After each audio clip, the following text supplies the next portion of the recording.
बिस्मिल्लाहिर्रहमानिर्रहीम, अस्सलाम वालेकुम। बाखबर सवेरा में खुश आमदेद। Good morning to you all. मैं सदफ अब्दुल जब्बार और मेरे साथ होते हैं साइम खान। हम दोनों सुबह सवेरे आ जाते हैं और बड़ा इंतजार था इस मैच का जो कल हुआ, यानी कि पाकिस्तान और इंडिया के दरमियान। क्रिकेट से आ रहे हैं क्रिकेट चलें, फिर आप सोलो कर लें। मैं क्यों?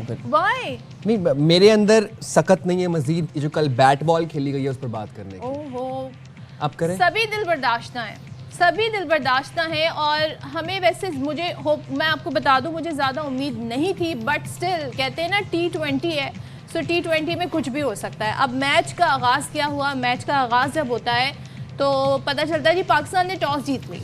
बड़ी खुशी होती है, टॉस जीत ली। अब टॉस के बाद आपने डिसीजन लेना होता है पिच को देखते हुए, कंडीशंस को देखते हुए। लेकिन हमारी टीम, क्योंकि उनको लगता है जी कि वो चेज़ अच्छा नहीं कर सकते, ये उनका एक साइकोलॉजिकल बैरियर है जिसे हालांकि कई बार वो ब्रेक भी कर चुके हैं। कई बार पाकिस्तानी टीम ने चेज़ करके भी बड़े अच्छी तरह है, लेकिन उन्होंने बैटिंग का फैसला किया। और जब हमारी बैटिंग शुरू हुई तो कहते हैं ना बड़ा मुकाबला। हम तो सोच रहे थे ये यंगस्टर के लिए, वो कहते हैं ना सालों इंतज़ार करते हैं इस मौके का, क्योंकि पाकिस्तान इंडिया का टाकरा कभी कभी होता है। वैसे तो इंडिया खेलना भी नहीं चाहता, आपको पता है भारतीय मीडिया किस तरीके से बायकॉट की मुहिम चलाया हुआ था। लेकिन हुआ क्या हुआ ये कि पाकिस्तान ने पहले खेलते हुए 9 विकेटों के नुकसान पर सिर्फ 127 रन बनाए। और जो हमारे बैटर्स थे वो आगाज से ही सहमे नजर आए। वो जो साइम बात कर रहे हैं ना कि पहली जब 2 विकेटें गिर गई उसके बाद मैंने कहा मैच नहीं देख रही, फिर भी मैंने मैच देखना शुरू किया साइम। लेकिन तीसरी विकेट के बाद मैं कहता हूँ आपकी हिम्मत को और आपके हौसले को सलाम है कि आपने पहली दो विकेट्स गिरने के बाद भी आपने मैच देखा है और कंटिन्यू किया आपने। 70% अवाम ने अपने फोन छोड़ दिए थे, स्टोरीज अपलोड कर दी थी कि बस जी अल्लाह हाफिज, गुड नाइट। मोहम्मद नवाज, हसन नवाज ये भी नाकाम रहा। अच्छा, साहबजादा फरहान जब आए तो जरा उम्मीदें बढ़ी कि आज ये अपनी कहते हैं ना मैच विनिंग इनिंग खेलेंगे। उन्होंने 40 रन बनाए, जिस इस 40 रन में ये सबसे हाईएस्ट स्कोर है जो किसी पाकिस्तानी बैटर ने कल के मैच में किया। फिर शाहीन आफरीदी, आप सोचें कि वो बॉलर हैं, लेकिन उन्होंने आखिरी लम्हात में आकर 4 छक्कों की मदद से वो जो एक बहुत ही हमारा एम्बैरेसिंग किस्म का स्कोर था उसको बेहतर किया और 16 बॉल्स पर उन्होंने 33 रन बनाए। अच्छा, और फिर एक हमारी पाकिस्तानी टीम को, खासतौर पर बैटर्स को, एक पुरानी क्रॉनिक बीमारी है डॉट बॉल्स की। पाकिस्तानी बैटर्स अपनी पुरानी बीमारी से निकल नहीं पाए। हमने यहाँ पर भी देखा। आप सोचें कि पूरे मैच में 63 बॉल्स पर इन्होंने कोई रन नहीं बनाया, 63 बॉल्स डॉट गई। साहिबजादा फरहान ने 21, कप्तान सलमान ने 9, फ़हीम अशरफ ने 7, फ़खर जमान ने 6 डॉट बॉल्स खेली। अच्छा, अब अगर हम भारत की बात करें, अब आप देखें भारत के कुलदीप यादव ने 3, अक्षर पटेल और बुमराह ने 2-2 शिकार की। भारत अपनी गंदी सियासत और छोटे अतकंडों और ओछे अतकंडों से बाज नहीं आया। और वही जो भारत की पुरानी आदत है खेल को पोलिटिसाइज करने की, वो हमने देखा कि जब मैच ख़त्म हुआ उसके बाद एक मैच का प्रोटोकॉल कह लें, एक स्पोर्ट्समैन स्पिरिट होती है कि खिलाड़ी आपस में मिलते हैं, हैंडशेक करते हैं। भारतीय टीम ने वो नहीं किया और जाके घुस के बैठ गए अपने ड्रेसिंग रूम के अंदर और ड्रेसिंग रूम का दरवाज़ा भी बंद कर दिया। और फिर हमने देखा कि टॉस के मौका पर भी भारतीय कप्तान सूर्या कुमार यादव ने पाकिस्तानी कप्तान सलमान अली आगा से हाथ नहीं मिलाया। और इसी तरह मैच के ख़त्म पर भी जैसे आपको बताया कि पाक भारत खिलाड़ियों ने हैंडशेक नहीं किया।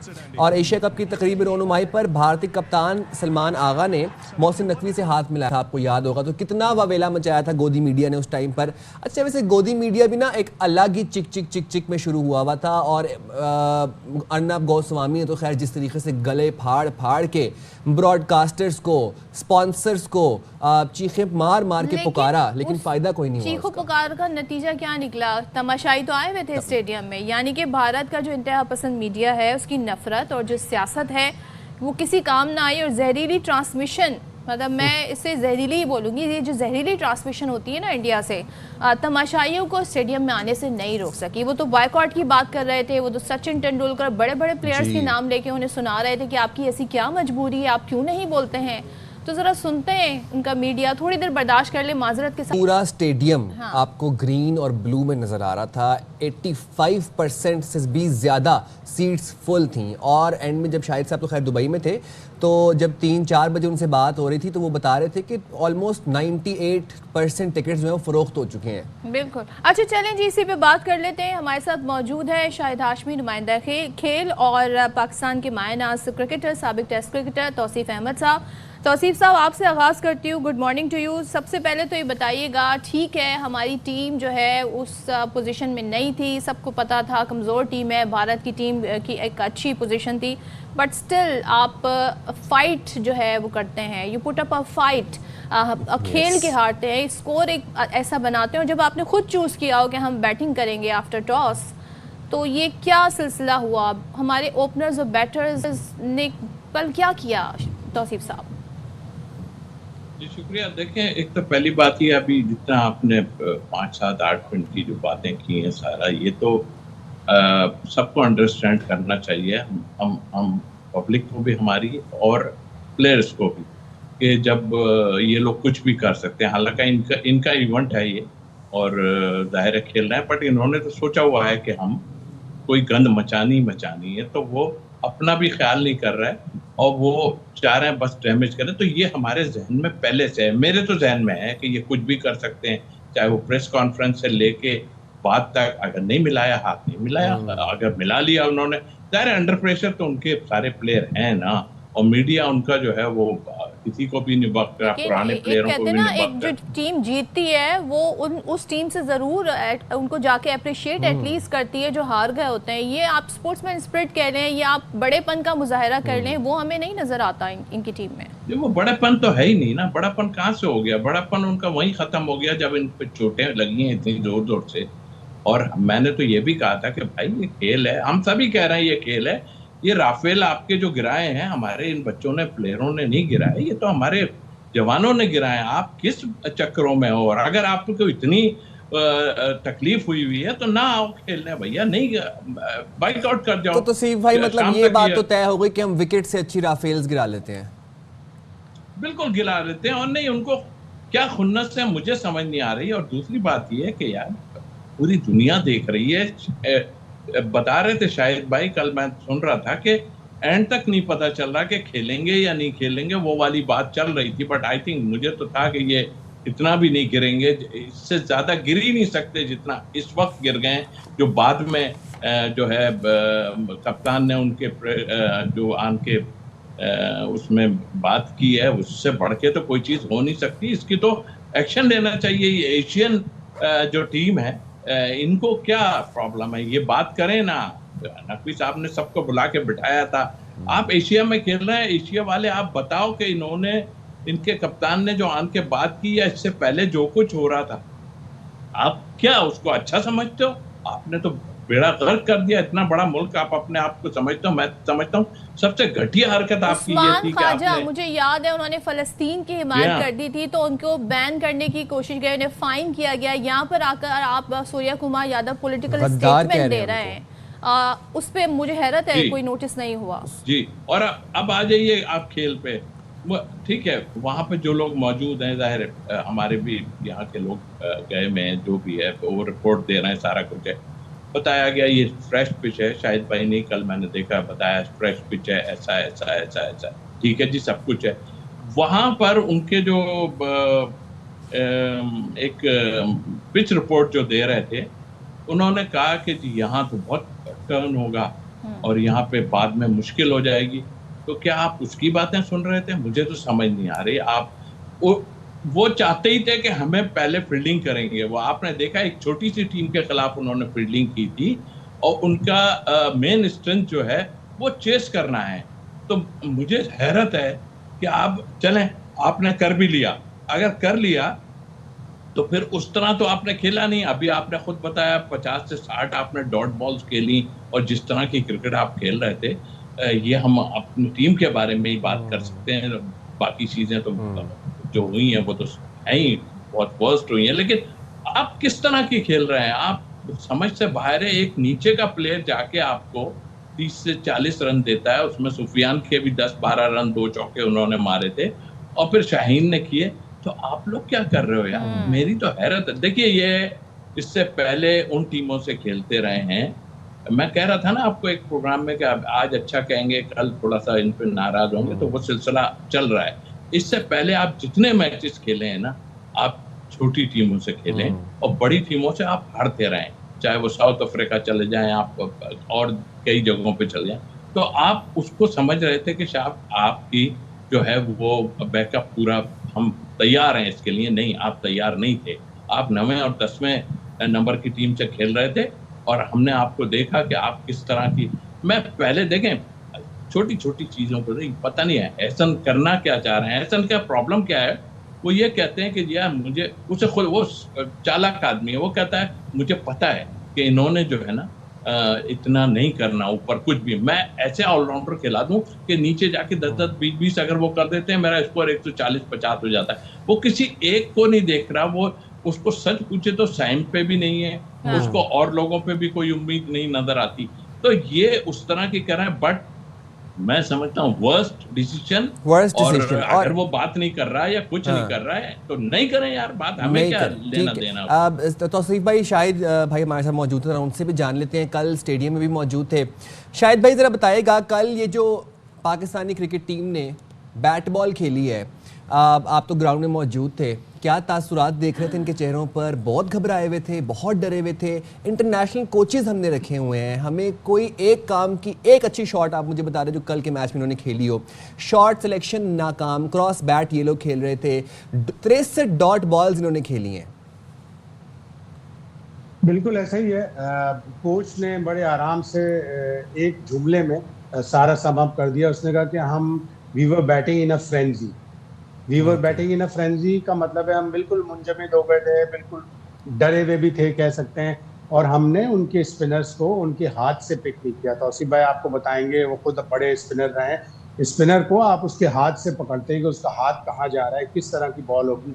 और ये सवाल अफगानिस्तान की मैच के बाद भी हुआ था, लेकिन हैसन ने उस वक्त भी नहीं माना, कल भी उन्होंने नहीं माना। उन्होंने कहा नहीं, हम बिल्कुल पिक कर रहे हैं। आपने कुलदीप यादव को, वरुण चक्रवर्ती को, अक्षर पटेल को बिल्कुल भी पिक नहीं किया। 4 उनके स्पिनर ने बॉलिंग कराई। अभिषेक शर्मा ने सिर्फ 1 ओवर कराया, 13 ओवर में उन्होंने 65 रन देके 6 विकेटें हासिल की। फिर आप कहाँ से पिक कर रहे हो? आप पिक ही नहीं कर रहे। और वाकई इस फ्रेश पिच पर आप अव्वल तो पहले ये सोचते हैं कि यार मैं टॉस हार ही जाऊं, अच्छा है, ताकि मुझे फैसला ना करना पड़े, मेरे ऊपर फैसला इम्पोज हो जाए। जब पाकिस्तान ने बैटिंग करने की बात की तो सबको हैरानी हुई थी, इसलिए कि पाकिस्तान और इंडिया के आखिरी 8 जो T20 हुए उसमें 7 उस टीम ने मैच जीते हैं जिसने चेस किया है। वो एक मैच था न्यूयॉर्क में जिसमें हम चेस करने गए और हम 120 रन भी नहीं बना सके।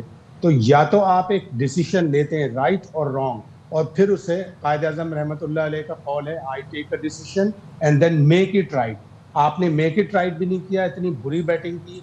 एक सिर्फ साहबजादा फरहान ने थोड़ा जमकर बैटिंग की, शाहीन शाह अफरीदी ने थोड़ी जमकर बैटिंग की, अदरवाइज तो सारे प्लेयर बिल्कुल ऐसा लग रहा था जैसे मुंजमद हो गए, जैसे डरे डरे खेल रहे हैं। और साहबजादा फरहान ने बुमराह जैसे बॉलर को 2 छक्के लगाए।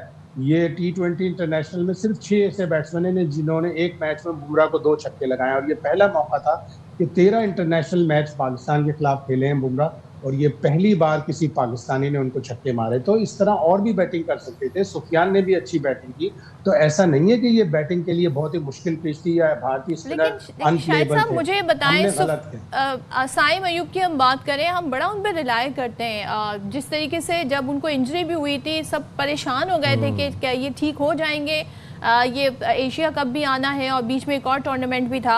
आप मुझे बताएं उनके पिछले 4-5 मैचेस उठाकर देखें क्या उन्होंने स्कोर किया है।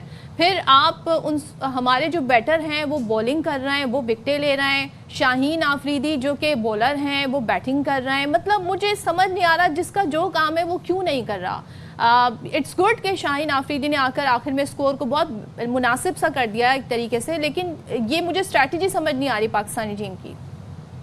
बिल्कुल है, सही है। बॉलर बैट्समैन बन रहे हैं, बैट्समैन बॉलर बन रहे हैं। और माइक हैसन ने बड़ा, मुझे शौक लगा, उन्होंने कहा नहीं हमें बड़े नए बॉलर्स मिल रहे हैं। अब साइम अयूब अगर नए बॉलर है तो फिर इसका मतलब उनका बैटिंग नंबर चेंज कर दें। साइम की बड़ी प्रॉपर ग्रूमिंग की ज़रूरत है। पिछले मैच में भी वो पहली गेंद पर आउट हुए, इस मैच में भी एक बहुत ही मतलब इनोक्यूअस सी, बड़ी बेज़रर सी गेंद थी जिसको उन्होंने सीधा फील्डर के हाथों में खेल दिया। साइम अच्छे टैलेंटेड प्लेयर हैं, उनकी प्रॉपर ग्रूमिंग की ज़रूरत है। उस दिन वो प्रेस कॉन्फ्रेंस में आए, उनसे सवाल पूछे, वो अजीब अजीब अंदाज से उन सवालों के जवाब दे रहे थे। उन्होंने कहा जून में जो न्यूयॉर्क में मैच हुआ था मुझे याद नहीं, बहुत पुरानी बात हो गई। अगर 8-10 महीने, साल भर वाली बात पुरानी हो गई तो इसका मतलब है कि फिर उनको अकल समझ की बहुत ज़रूरत है, प्रॉपर उनकी ग्रूमिंग की ज़रूरत है, खेल में भी और जब वो प्रेस कॉन्फ्रेंस में आए उस वक्त बोलने की भी। ठीक है, उन्होंने अच्छी बॉलिंग की, लेकिन उनका असल काम बैटिंग करना है। वही वाली बात हो गई कि चौकीदार ने कहा कि मुझे रात ख्वाब में आया था कि डाका पड़ेगा, तो मालिक ने उसे निकाल दिया कि तू सो क्यों रहा था जब भी तुझे ख्वाब आया। तो अब ये तो बैटिंग वाला जो है अगर बॉलिंग करने लगे और सिर्फ बॉलिंग करने लगे तो फिर वो उस प्लेयर को बहुत ज़्यादा इम्प्रूवमेंट की जरूरत है। अच्छा तौसीफ भाई, आप एक बात बताइएगा, अगर हम शाहीन के 33 रन निकाल दें तो पीछे आपकी जो पूरी टीम है, आपके पूरी बैटिंग लाइन जो है वो 94, 95, 96 पे खड़ी है गालिबन, और इसी तरह अगर आप साइम की 3 विकेटें निकाल दें तो पीछे पूरी आपकी बॉलिंग लाइन कहाँ पे खड़ी है। ये शॉट सिलेक्शन से लेकर, प्लानिंग से लेकर, स्ट्रेटजी से लेकर ये हुआ, मतलब मैं हैरान हूँ कि फिर आप मैं प्रोसेस नहीं कर पा रहा कि ये हुआ क्या है कल। देखिए, 2 लफ्ज स्ट्रेटजी और प्लानिंग वो कहीं नहीं है। इसलिए कि आपने पहले डिसीजन एक टीम को वो आप काम दे रहे हैं जो वो चाहती है।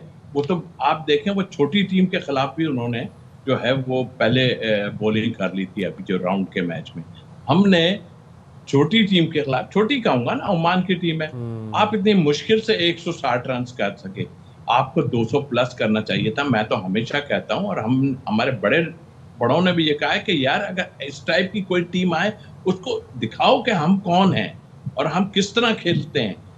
पता होना चाहिए कि हमारा एक ऐसा वो है दुनिया क्रिकेट में कि आप हमारे पास किधर आ रहे हो हमारे पास, ठीक है, क्रिकेट में सॉरी होता है, लेकिन जिस तरह की आपकी प्लानिंग, ये बिल्कुल बेवकूफ़ों वाली बात है कि मैं प्लानिंग कर रहा हूँ, मुझे बॉलर मिल, मुझे ये हो गया, मुझे हो गया। एक फास्ट बॉलर रऊफ बनता था यार, सीधा सीधा बनता था एक फास्ट बॉलर। आप बिठा देते किसी को, ठीक है, फरहान को आपने बिठा देते, किसी और को एक को बिठा देते, फ़हीम को बिठा देते। फ़हीम का क्या यूज़ किया आपने, बताइए, अब तक आप फ़हीम का क्या यूज़ कर रहे हैं? उस वक्त भी, पिछले मैच में भी, जब क्या सलमान अली आगा को नहीं आना चाहिए था, खैर फुल टॉस पे आउट हो गए वो, उस वक्त भेजना चाहिए था फ़हीम को। 200 के करीब रन था, वहां बड़ी हिटें। फिर दूसरी बात, मैं पहले भी एक बात कह चुका हूं, ये 65-70 की जो बाउंड्रीज पे क्रिकेट खेलते रहे हैं और ये मारते थे। जब पिछले जो हमारा ट्रायंगुलर हुआ है, इन्होंने 44 सिक्सेस मारे। और अभी मुझे 100% था, पहले भी आपके भी प्रोग्राम में और जगह मैं कह चुका कि भाई ये बाउंड्री 70 नहीं है, ये और बड़ी बड़ी बाउंड्रियां हैं, इसमें आप मारोगे तो। अब देखें ना, आज हारिस ने एक हमारे यहाँ मारा, फिर अभी फरहान ने मारा, उनके प्लेयरों ने देखे मारा किस तरह है। उन्होंने पहले ही आके अभिषेक ने जो अटैक हमारे मेन बॉलर पे कर दिया, वो निकल के उसने पहले ही या दूसरा बॉल उसने उठा के खेला, और मतलब वो एक प्लानिंग के उससे आए थे। ठीक है, वो एक्सपीरियंस में भी हो गए, उनके भी 6 प्लेयर नए थे, अपनी जगह था। हाँ। लेकिन उन्होंने एक प्लान बना के रखा था कि हम इनके साथ ये करना है, इनके साथ ये करना। आप कुलदीप जैसे को मेन बॉलर को विकेटें दे रहे हो यार, कोई फर्क नहीं पड़ता। आप सिंगल 63 बॉल्स की आप बात करना, ये वही नतीजा है। आप डॉट डॉट डॉट, अरे उसको सिंगल निकाल लो, चलो ठीक है भाई, मेंटेन खेल लो उसको, मेन बॉलर पे तो चांस मत लो ना, वो देंगे रन। फिर मजे की बात देखें, उनकी प्लानिंग से आप अंदाजा लगा लें। उनके फास्ट बॉलर, जब फास्ट बॉलर ऊपर से 1-2 विकेट ले लेते हैं ना, नीचे वालों के लिए बहुत आसानी हो जाती है। बुमराह ने भी विकेट ले ली, आगे से दूसरे पेसर ने भी एक, पांड्या ने भी 1 विकेट ले ली, आपके 2 विकेटें तो वहां उन्होंने ली। उसके बाद उनको ठीक है मार पड़ी, अपनी जगह है, लेकिन उनको एक प्लान नजर आ रहा था कि हाँ भाई ये है। और फिर आपने सीधी बात है उनके हाथ में कह दिया, लो भाई ये तुम ऐसा कर लो, तुम तो ये जीत जाएं, और जबकि उनका मीडिया शोर मचा रहा था बॉयकॉट करें। शाहिद साहब, एक चीज़ मुझे बताइएगा, यहाँ पर प्लानिंग की बात हो रही है। पहली बात तो ये कि डिसीजन टॉस से लेके उसके बाद जो हमारी बैटिंग लाइन थी पूरी नाकाम हुई, उसके बाद हमारे बॉलर्स भी नहीं चले। सारी सूरत हाल में किसको जिम्मेदार ठहराया जाए? अब बातें ही हो रही हैं, जनाब रिजवान नहीं था, बाबर नहीं था, जब बाबर हो तो रिजवान होते, मैच हारते हैं तब भी हम यही बातें कर रहे होते हैं। असल में मसला हमारा है क्या शाहिद साहब? मसला हमारा ये कि हमारी क्रिकेट बहुत पीछे है, स्टैंडर्ड में बहुत ही ज़्यादा फ़र्क था।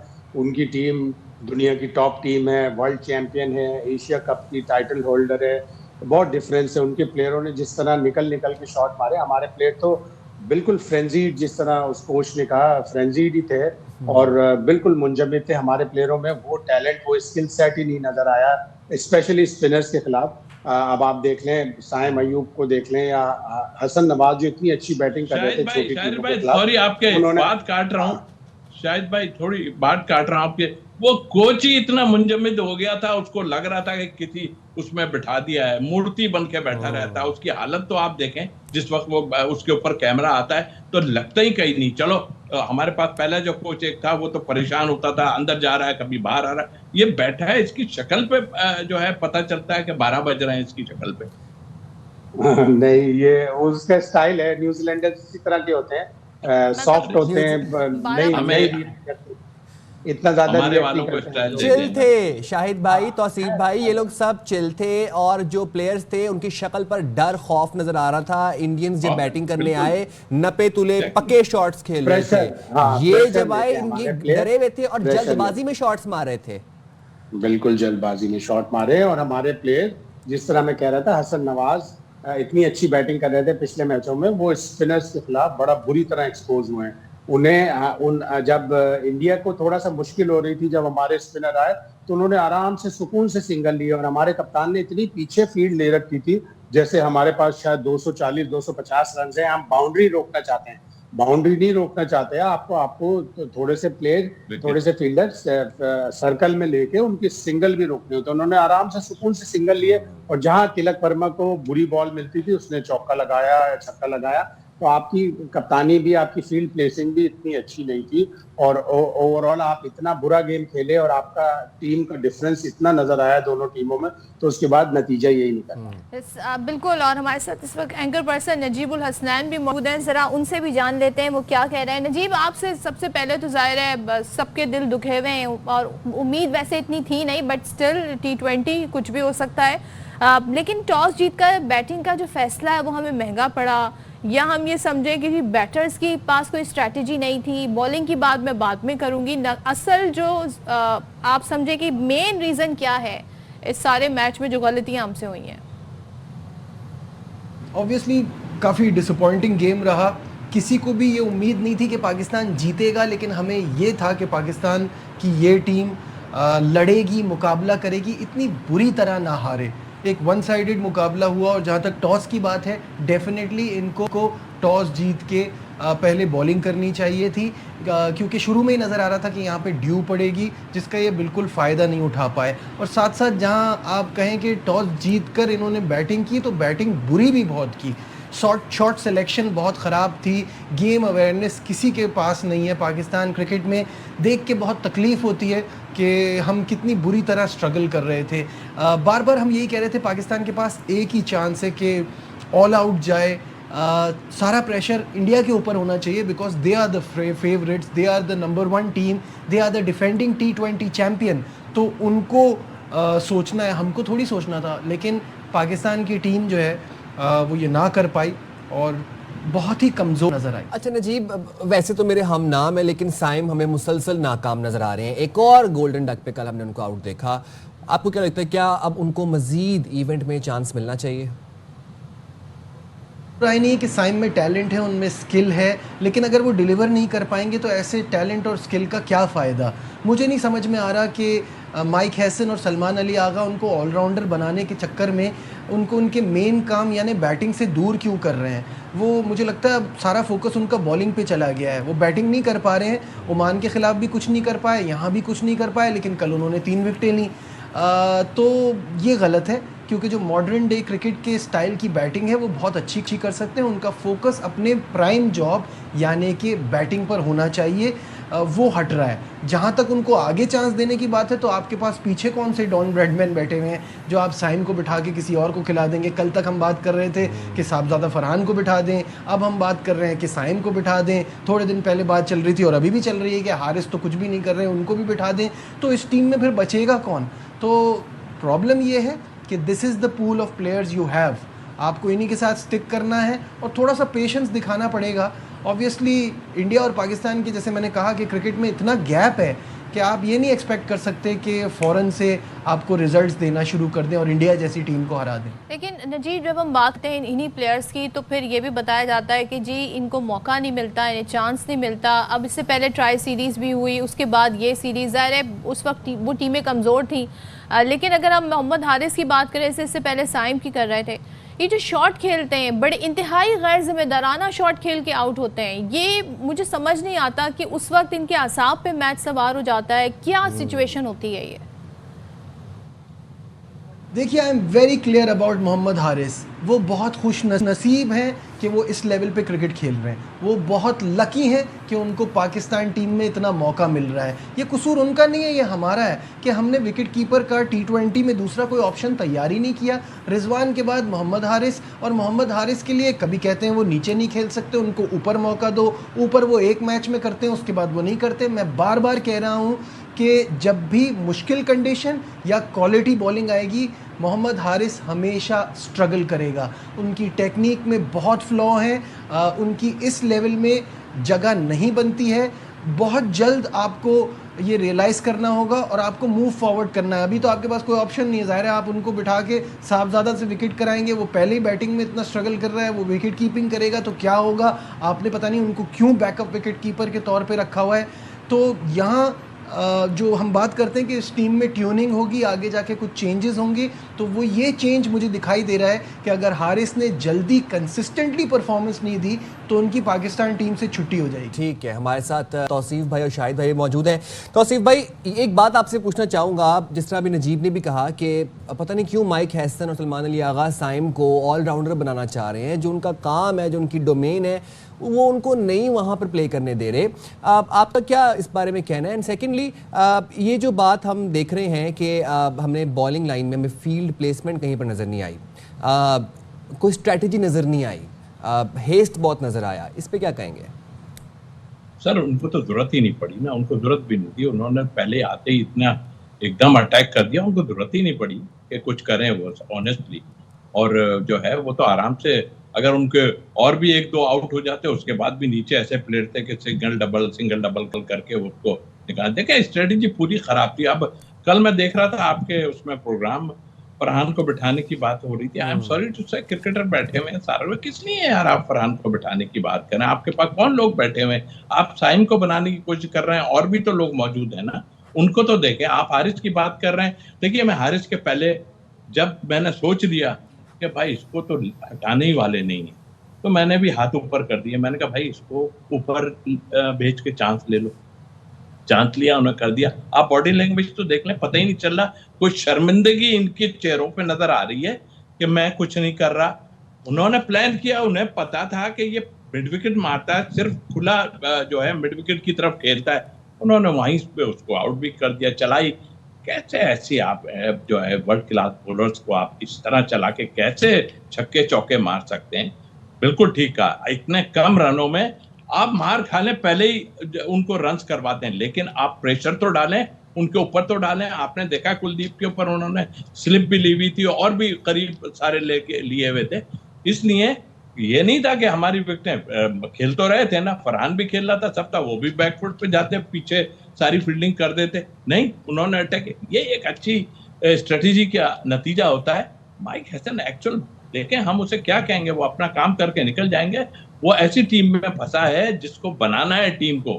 आप जिन टीमों की आप बात करते हो, न्यूजीलैंड या जहां भी आप होके आए हो, XYZ, आप वहां भी होके आए हो। मैंने राशिद का उस दिन सुन रहा था कि उनके जाने के बाद उनका भी स्ट्राइक रेट न्यूजीलैंड का बढ़ा है, उससे पहले उनका भी कोई स्ट्राइक रेट इतना नहीं था।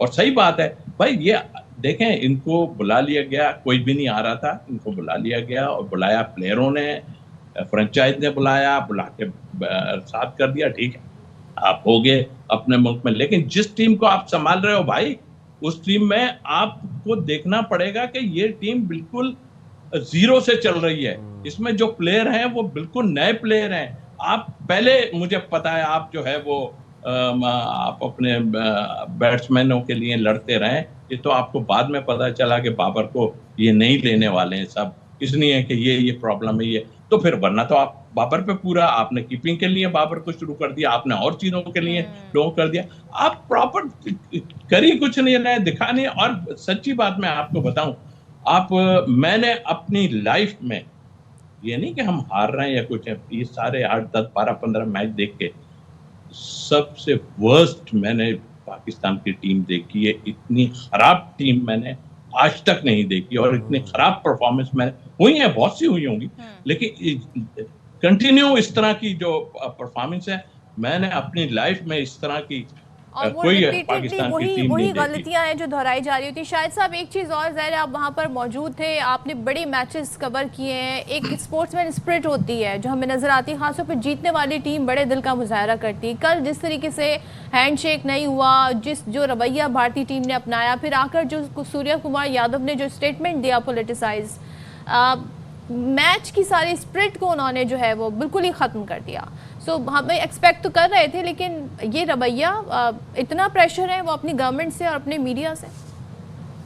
बहुत ज्यादा प्रेशर है। जब मोहसिन नकवी साहब ने उनसे हाथ मिलाया तकरीबन रोनुमाई में, उस वक्त भी उनको गद्दार और पता नहीं क्या क्या कहा गया। ऑल्दो बड़े चीयरफुल, बड़े मजेदार हिंदी भी बोल रहे हैं, मजेदार जुमले भी बोल रहे थे, तो लगा कि वो अच्छा कुछ करेंगे। लेकिन मैच के वक्त, टॉस के वक्त, मैच रेफरी ने दोनों कप्तानों को कह दिया था कि आप हाथ नहीं मिलाएंगे, इसलिए कि ये वो लोग भी आपसे हाथ नहीं मिलाएंगे। तो आप कप्तानों को मैच रेफरी ने कह दिया था। और जब मैच के बाद पाकिस्तान टीम ने कोशिश की तो वो जाके अपने चेंजिंग रूम में चले गए। उन्होंने ये तय किया हुआ था और ये प्लान करके आए थे। जब सूर्य कुमार से पूछा गया तो उन्होंने कहा मैंने अपनी हुकूमत और बीसीसीआई की पॉलिसी के ऊपर अमल किया है, और बहुत सी चीजें स्पोर्ट्समैन स्पिरिट से बढ़कर होती हैं। हम नहीं मिलाना चाहते, ना मिलाएं, लेकिन हमें तो सिर्फ अपने खेल से जवाब देना होगा। भारत ने तो जो आईसीसी में उनका रद्द अमल है, वो भी कभी बड़ेपन का मुजाहरा नहीं करते। और उन्होंने, और हम मुझे तो देखते हैं कल कि शाम तक ओछे हथकंडे अपनाते हैं, छोटी छोटी घटिया हरकतें करते हैं। बहुत शुक्रिया शाहिद हाशमी साहब एंड तौसीफ भाई, आप भी हमारे साथ मौजूद थे। और नजी हमारे साथ थे, तीनों का बहुत शुक्रिया भाई। अब क्या कर सकते हैं, अब क्या उम्मीदें रखें? जो तकरीबन रोनुमाई पे सूर्य यादव ने हाथ मिलाया था मोहसिन नकवी से, उनको गद्दार का टाइटल दिया गया था, वो भी तो फेस सेविंग करनी थी सूर्य यादव ने।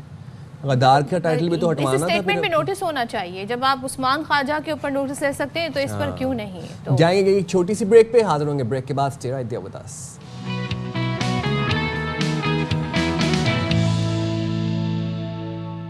और इस वक्त ज़ाहिर हम आगे बढ़ते हैं और पूरे मुल्क में हम देख रहे हैं कि सैलाब मुतासरीन है, बिलखुसूस पंजाब में जो सूरत हाल है। अब सैलाब जहाँ जहाँ से पानी उतर भी रहा है, पानी कम भी हो रहा है, तो वहाँ पर मुख्तलिफ वबाई अमराज फूट रहे हैं। और ख़ास तौर पर इस वक्त आज इस सेगमेंट में हम बात करना चाह रहे हैं कि जो सैलाब मुतासरीन है, ज़ाहिर है माली और जानी नुकसान के बाद अब उनको अमराज का सामना, और आलमी इदारा सेहत ने ख़बरदार कर दिया इस हवाले से कि पाकिस्तान में सैलाब के 22 वबाई अमराज बढ़ गए हैं। और रिपोर्ट ये बताती है कि अगर फौरी इक़दाम नहीं किए तो फिर पाकिस्तान का सेहत का निज़ाम जो है वो दबाव तले दब सकता है। सैलाब से मुतासर इलाकों में मलेरिया, पेट के अमराज हैं बहुत सारे, इसके अलावा आँखों के अमराज और जल्दी बीमारियाँ, जल्दी बीमारियों का बहुत ज़्यादा शिकार हो रहा है, क्योंकि ज़ाहिर है मुसलसल पानी में है, पानी में से ही रास्ता है जहाँ से उन्होंने गुजर के जाना है, तो इस वजह से उनकी ख़ास तौर पर जो पैर हैं, जो पाँव हैं, वो बहुत ज़्यादा मुतासर हो रहे हैं। और सफाई सुथराई का ख्याल नहीं, पानी उस तरीके से साफ मैसर नहीं है, बहुत सारे इशूज़ हैं जिनका इस वक्त हमारे मुतासरीन बहन भाई शिकार हैं। ये क्या इशूज़ हैं और इनसे अब कैसे कोप अप किया जाए, हमारे साथ मौजूद हैं इस बारे में बात करने के लिए माहिर अमराज जिल्द डॉक्टर सैयद बिलाल शम्स साहब। बहुत शुक्रिया बिलाल शम्स साहब, आपने बाखबर से के लिए वक्त निकाला। ज़रा बताइएगा सैलाब मुतासरीन को किन जल्दी बीमारियों का ज़्यादा ख़तरा है और इन अमराज की बुनियादी वजूहात क्या बन रही हैं और अब किस तरह से कोप अप किया जाए इनसे? जी, बहुत इम्पोर्टेंट टॉपिक है। इसमें होता ये कि आपका जो नॉर्मल हाइजीन है वो डिस्टर्ब हो जाता है, तो जो मुतासरीन है वो बेचारे घर बार छोड़ के ना, उनके वो जो सहूलतें, जो साफ़ पानी, जो सोप तक एक्सेस, वो नहीं रहता। दूसरी बात ये कि इन्फेक्शंस का रिस्क बढ़ जाता है इस सूरत हाल में, चाहे वो बैक्टीरियल इन्फेक्शंस हो, चाहे फंगल इन्फेक्शंस हो, और ओवर क्राउडिंग हो जाती है। जो लोग अकेले अकेले अलग अलग कमरों में रह रहे होते हैं, वो सैलाब से मुतासरा इलाकों से जाके वो एक खेमे में ओवर क्राउडिंग की वजह से जो डिजीज़ होती है, स्पेशली खारिश की बीमारियाँ, जिसमें स्केबीज सर फहरिस्त है, मुतादी खारिश, एक बंदे से लग के ना पूरी फैमिली को वो बीमारी लग जाती है। हम किसी बीमारी में मरीज़ को कभी नहीं कहते कि आप पूरी फैमिली को ये मालिश करवाएं या ये दवाई इस्तेमाल करें, लेकिन ये जो मुतादी खारिश है, इसमें हम मरीज़ को कहते हैं कि आपको तो ये मसला है, लेकिन आपकी फैमिली के जो बाकी मेंबर्स हैं, बेशक उनको सिम्टम्स या अलामात नहीं आ रहे, उसके बावजूद उनको भी ये मालिश करवाएं, ये दवाई और ये खिलवाएं। तो कहने का मकसद ये कि खारिश की बीमारियाँ, बाकी इन्फेक्शंस, देखिए बहुत ज़्यादा जरा सा आप इसको थोड़ा एलैबोरेट कर दें, पानी से जल्दी जो अमराज हैं वो किस किस्म के हो रहे हैं, किस किस तरह की बीमारियां होती हैं? जो आपका नॉर्मल स्किन है वो सैलाब वाले इलाकों में आप यूं कह ले कि वो बहुत ज़्यादा नमी की वजह से, वेट रहने की वजह से ना, वो एक कल्चर मीडियम बन जाता है इन्फेक्शंस के लिए। उस पे इन्फेक्शंस नॉर्मल हालात में ज़्यादा ग्रो करते हैं। सपोज़ मैं मिसाल दूं इवन पसीने की, जब ज़्यादा ओवर स्वेटिंग हो ना, उन एरियाज़ में, बॉडी के उन एरियाज़ में फंगल इन्फेक्शंस की ग्रोथ बढ़ जाती है। तो इसी तरह सैलाब वाले इलाकों में इन्फेक्शंस, आपकी अपनी body as a culture medium काम करने लग जाती है। बिल्कुल एक ग्राउंड मिल जाता है उनको, टू वहाँ पर to nourish and to reproduce themselves. ये बताइएगा डॉक्टर साहब कि now how to cope up with it. अब वहाँ पर तो फैंसी दवाइयाँ भी नहीं जा सकती, वहाँ पर फैंसी इलाज भी नहीं जा सकते। अब वहाँ पर उनके पास जो वसाइल हैं, महदूद वसाइल हैं, उनको बरूए कार लाते हुए अब किस तरीके से जल्दी अमराज से सामना उसको बहुत ज़रूरी जो बात है इसमें, आपके जो वो मुखैर हज़रात है जो कैंप ऑर्गेनाइज करते हैं, वो कम अज़ कम अगर कुछ ना कर सके, ये जो नॉर्मल हाइजीन मेंटेन रखना, सफाई सुथराई का जो ख्याल है, साबुन, सैनिटाइज़र, शैम्पू वगैरह, इसका इस्तेमाल उनके कैंप्स में ये होने चाहिए। यानी कि कम अज़ कम वो अपनी सफाई को तो मेंटेन कर सकें।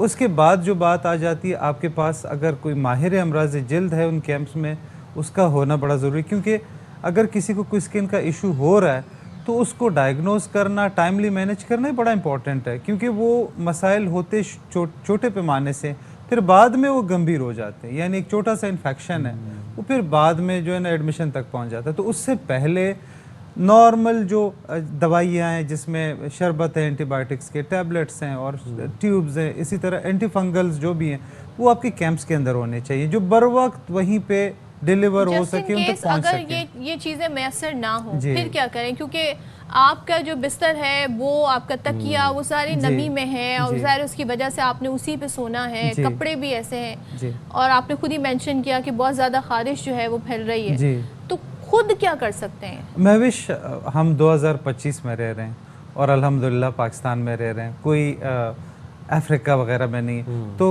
हर जगह एक्सेस है, हर चीज़ का एक्सेस है अल्हम्दुलिल्लाह। मतलब ऐसा नहीं है कि सैलाब आ गया और हम पहुंच नहीं सकते और अंटार्कटिका में वो सैलाब ज़दा इलाका मौजूद है, तो जिस चीज़ की ज़रूरत होगी वो तो पहुंचानी पड़ेगी, चाहे वो खारिश की दवाई हो, कोई टैबलेट हो, कोई लगाने वाला लोशन हो। ये नहीं हो सकता कि एक बंदा तकलीफ में और हम उसको वैसे छोड़ दें कि आप अपने आप को खुद ठीक कर लें। बट डॉक्टर साहब, हमें उनको उनकी ज़रूरत की चीज़ें देनी पड़ेंगी। जैसे भी सदफ ने जिक्र किया कि इनफरादी तौर पर हम क्या कर सकते हैं। दूर दराज इलाकों में फॉर इंस्टेंस दुश्वार गुजार रास्ते हैं, बहुत से इलाके ऐसे जिनका ज़मीनी राबिता मुनक़ता हो चुका है मेन सिटी से, वहाँ पर उस तरीके से हम नहीं पहुँच पा रहे, नहीं सप्लाईज पहुँचा रहे, तो अब क्या करें? मतलब धूप में बैठें, खुश्क रखें अपने आप को, पानी से अवॉइड करें, अपना जो बिस्तर है, जो तकिए, जैसे सदफ अभी कह रही थी, उसको धूप में सुखाएं। जी बिल्कुल। अगर तो उनको कोई मुतादिक खारिश वाली बीमारी की शिकायत है, तो वो अगर मुमकिन हो सके अपने बिस्तर, अपने कपड़े वगैरह धूप में कोई 1-2 घंटे के लिए रखें, ताकि वो खुश्क रहें और वो जो जरासीम वगैरह है ना, वो उनसे पाक रहें, पाक साफ रहें। दूसरी बात, ये सबसे ज़रूरी चीज़ जो है ना, वो हाइजीन मेंटेन करना, यानी सफाई सुथराई, हैंड वॉशिंग। बात तो यहीं से शुरू हो जाती है। और फिर जो बंदा अफेक्टेड हो उसको थोड़ा बहुत अगर मुमकिन हो उसको आइसोलेट कर दें, यानी ताकि सबको ना लगे। अब एक फैमिली मेंबर को कोई खारिश का इशू है तो उसको वहीं पे आइसोलेट करे बाकी मेंबर से। डॉक्टर साहब, एक चीज़ और बताइएगा कि ज़ाहिर है ये तो बड़ी मुश्किल इस वक्त सूरत हाल है, लेकिन आपने कहा कि जिनको ज़रूरत है उनको दवाइयाँ पहुँचनी चाहिए। कोई ऐसी वैक्सीन, कोई ऐसे इंजेक्शन जो प्रिकॉशनरी हो, प्रिवेंटिव हो, जो बचाव कर सकते हैं इन वबाई अमराज से बचने के लिए? देखिए महविश, इन हालात में आप जब बात करती है ना स्किन रिलेटेड इश्यूज़ के लिए, उसका कोई ऐसा इन्फेक्शन शॉर्ट एक्टिंग कोई ऐसी रेमेडी नहीं है कि आप वैक्सीन दे दें और उससे वो सारे मसाइल से उनकी जान छूटे। इसमें बेसिक नीड्स का ख्याल आप रखेंगे भी बहुत बड़ी बात बेहतर हो सकती है। लाइक आप अगर कहीं पे देखिए, सैलाब एक दिन में तो टलेगा नहीं, ये महीने लगते हैं सैलाब के पानी को वहाँ से हटने में, तो वहाँ पे न्यूट्रिशनल डेफिशिएंसीज हो जाती हैं, ग़िज़ाई किल्लत, विटामिन की डेफिशिएंसी, माल न्यूट्रिशन, ये बड़ा इंपॉर्टेंट है। साफ पानी मिले, ये बहुत बड़ी बात है। महविश जी। अच्छा, मैं थोड़ा सा बता दूं, सदफ हूँ, आप मुझे बार बार महविश कह सॉरी डॉक्टर साहब, फंगल जो हम देखते हैं, जो नाखूनों के अमराज हैं, जो इन्फेक्शन हो जाती है, फंगल इन्फेक्शन इन नेल्स, इसको कैसे अवॉइड किया जाए? ये बहुत ज़रूरी सवाल है। अव्वल तो ये कि लगता क्यों है, अल्लाह पाक ने हमारे जिल्द के ऊपर हमारे बालों को और नाखूनों को एक ख़ास किस्म के प्रोटीन से बनाया, जिसको केराटिन कहते हैं। अब जो फंगल एलिमेंट्स अटैक करते हैं आपके स्किन, हेयर, नेल्स के ऊपर, वो बेसिकली अपनी खुराक खा रहे होते हैं, केराटिन खा रहे होते हैं। तो हमने ज़ाहिर है अपने हाइजीन को मेंटेन करके ना उसको, उनसे भी बचाना है। तो आपके नेल्स केराटिन से बने हुए फंगल इन्फेक्शन इसलिए ज़्यादा अटैक कर रहे होते हैं उन एरिया, उन जगहों पे जहाँ पे नमी ज़्यादा होती है, स्पेशली रतूबत, वहाँ पे फंगल ग्रोथ बहुत ज़्यादा होती है। तो कोशिश करें कि जब भी आप पानी से कांटेक्ट हो, वज़ू करें तो फ़ौरन सुखाएं। सबसे ये इम्पोर्टेंट चीज़, अपने वेब स्पेसेस, चाहे वो फिंगर वेब्स हों या टो वेब्स हों, उसको खुश्क रखें वज़ू के फ़ौरन बाद। उसके बाद आ जाती है आपकी ट्रीटमेंट्स में एक अनफॉर्चुनेटली आजकल रेजिस्टेंस बहुत आ गया है against the anti fungal agents. दवाइयाँ बेअसर हो गई हैं कि वो अडेप्ट कर लिया। जी। तो उस सूरत हाल में फिर आपको आपके जो डर्माटोलॉजिस्ट हैं, जो आपके स्किन स्पेशलिस्ट, उनकी खिदमात लेनी पड़ती है, क्योंकि वो दवाइयाँ जो पहले असर करती थी अब वो असर ही नहीं कर रही। जैसे एक टीबी के अगेंस्ट रेजिस्टेंस आ गया है, तो इसी तरह फंगल इन्फेक्शंस के अगेंस्ट दवाइयाँ बेअसर हो गई हैं। बहुत बड़ा इशू है। अच्छा, गांव देहातों में लोग सरसों का तेल लगा लेते हैं, मुख्तलिफ इक़साम के तेल इस्तेमाल कर लेते हैं, कोई देसी घी लगा लिया, ये कोई कारआमद साबित होता है, मुफीद है, या फिर ये नहीं करना चाहिए? आप फंगल इन्फेक्शंस के अगेंस्ट बात कर रहे हैं? स्किन इन्फेक्शंस या कोई जल्दी अमराज, एक्जिमा हो गया या कोई आपको और इन्फेक्शन, खारिश हो रही है, स्केबीज आपने बोला, उस पे तेल वगैरह?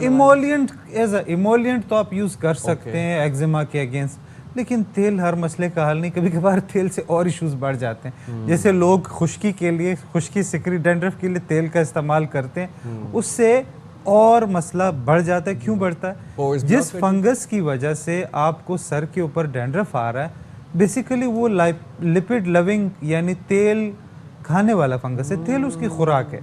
जब आप तेल देंगे उस फंगस को, उसकी और ग्रोथ होगी और डैंड्रफ और बढ़ेगा। तो इस सूरत हाल में हम कहते हैं कि आप इवन आपका जो नेचुरल प्रोड्यूस तेल है वो भी वॉश करें। आप उसको वॉश आउट करेंगे तो उस फंगस को खुराक नहीं मिलेगी और इस तरह डैंड्रफ बेहतर रहेगा। तो कहीं पे तेल का इस्तेमाल बेहतर है, कहीं पे ये अच्छा नहीं है।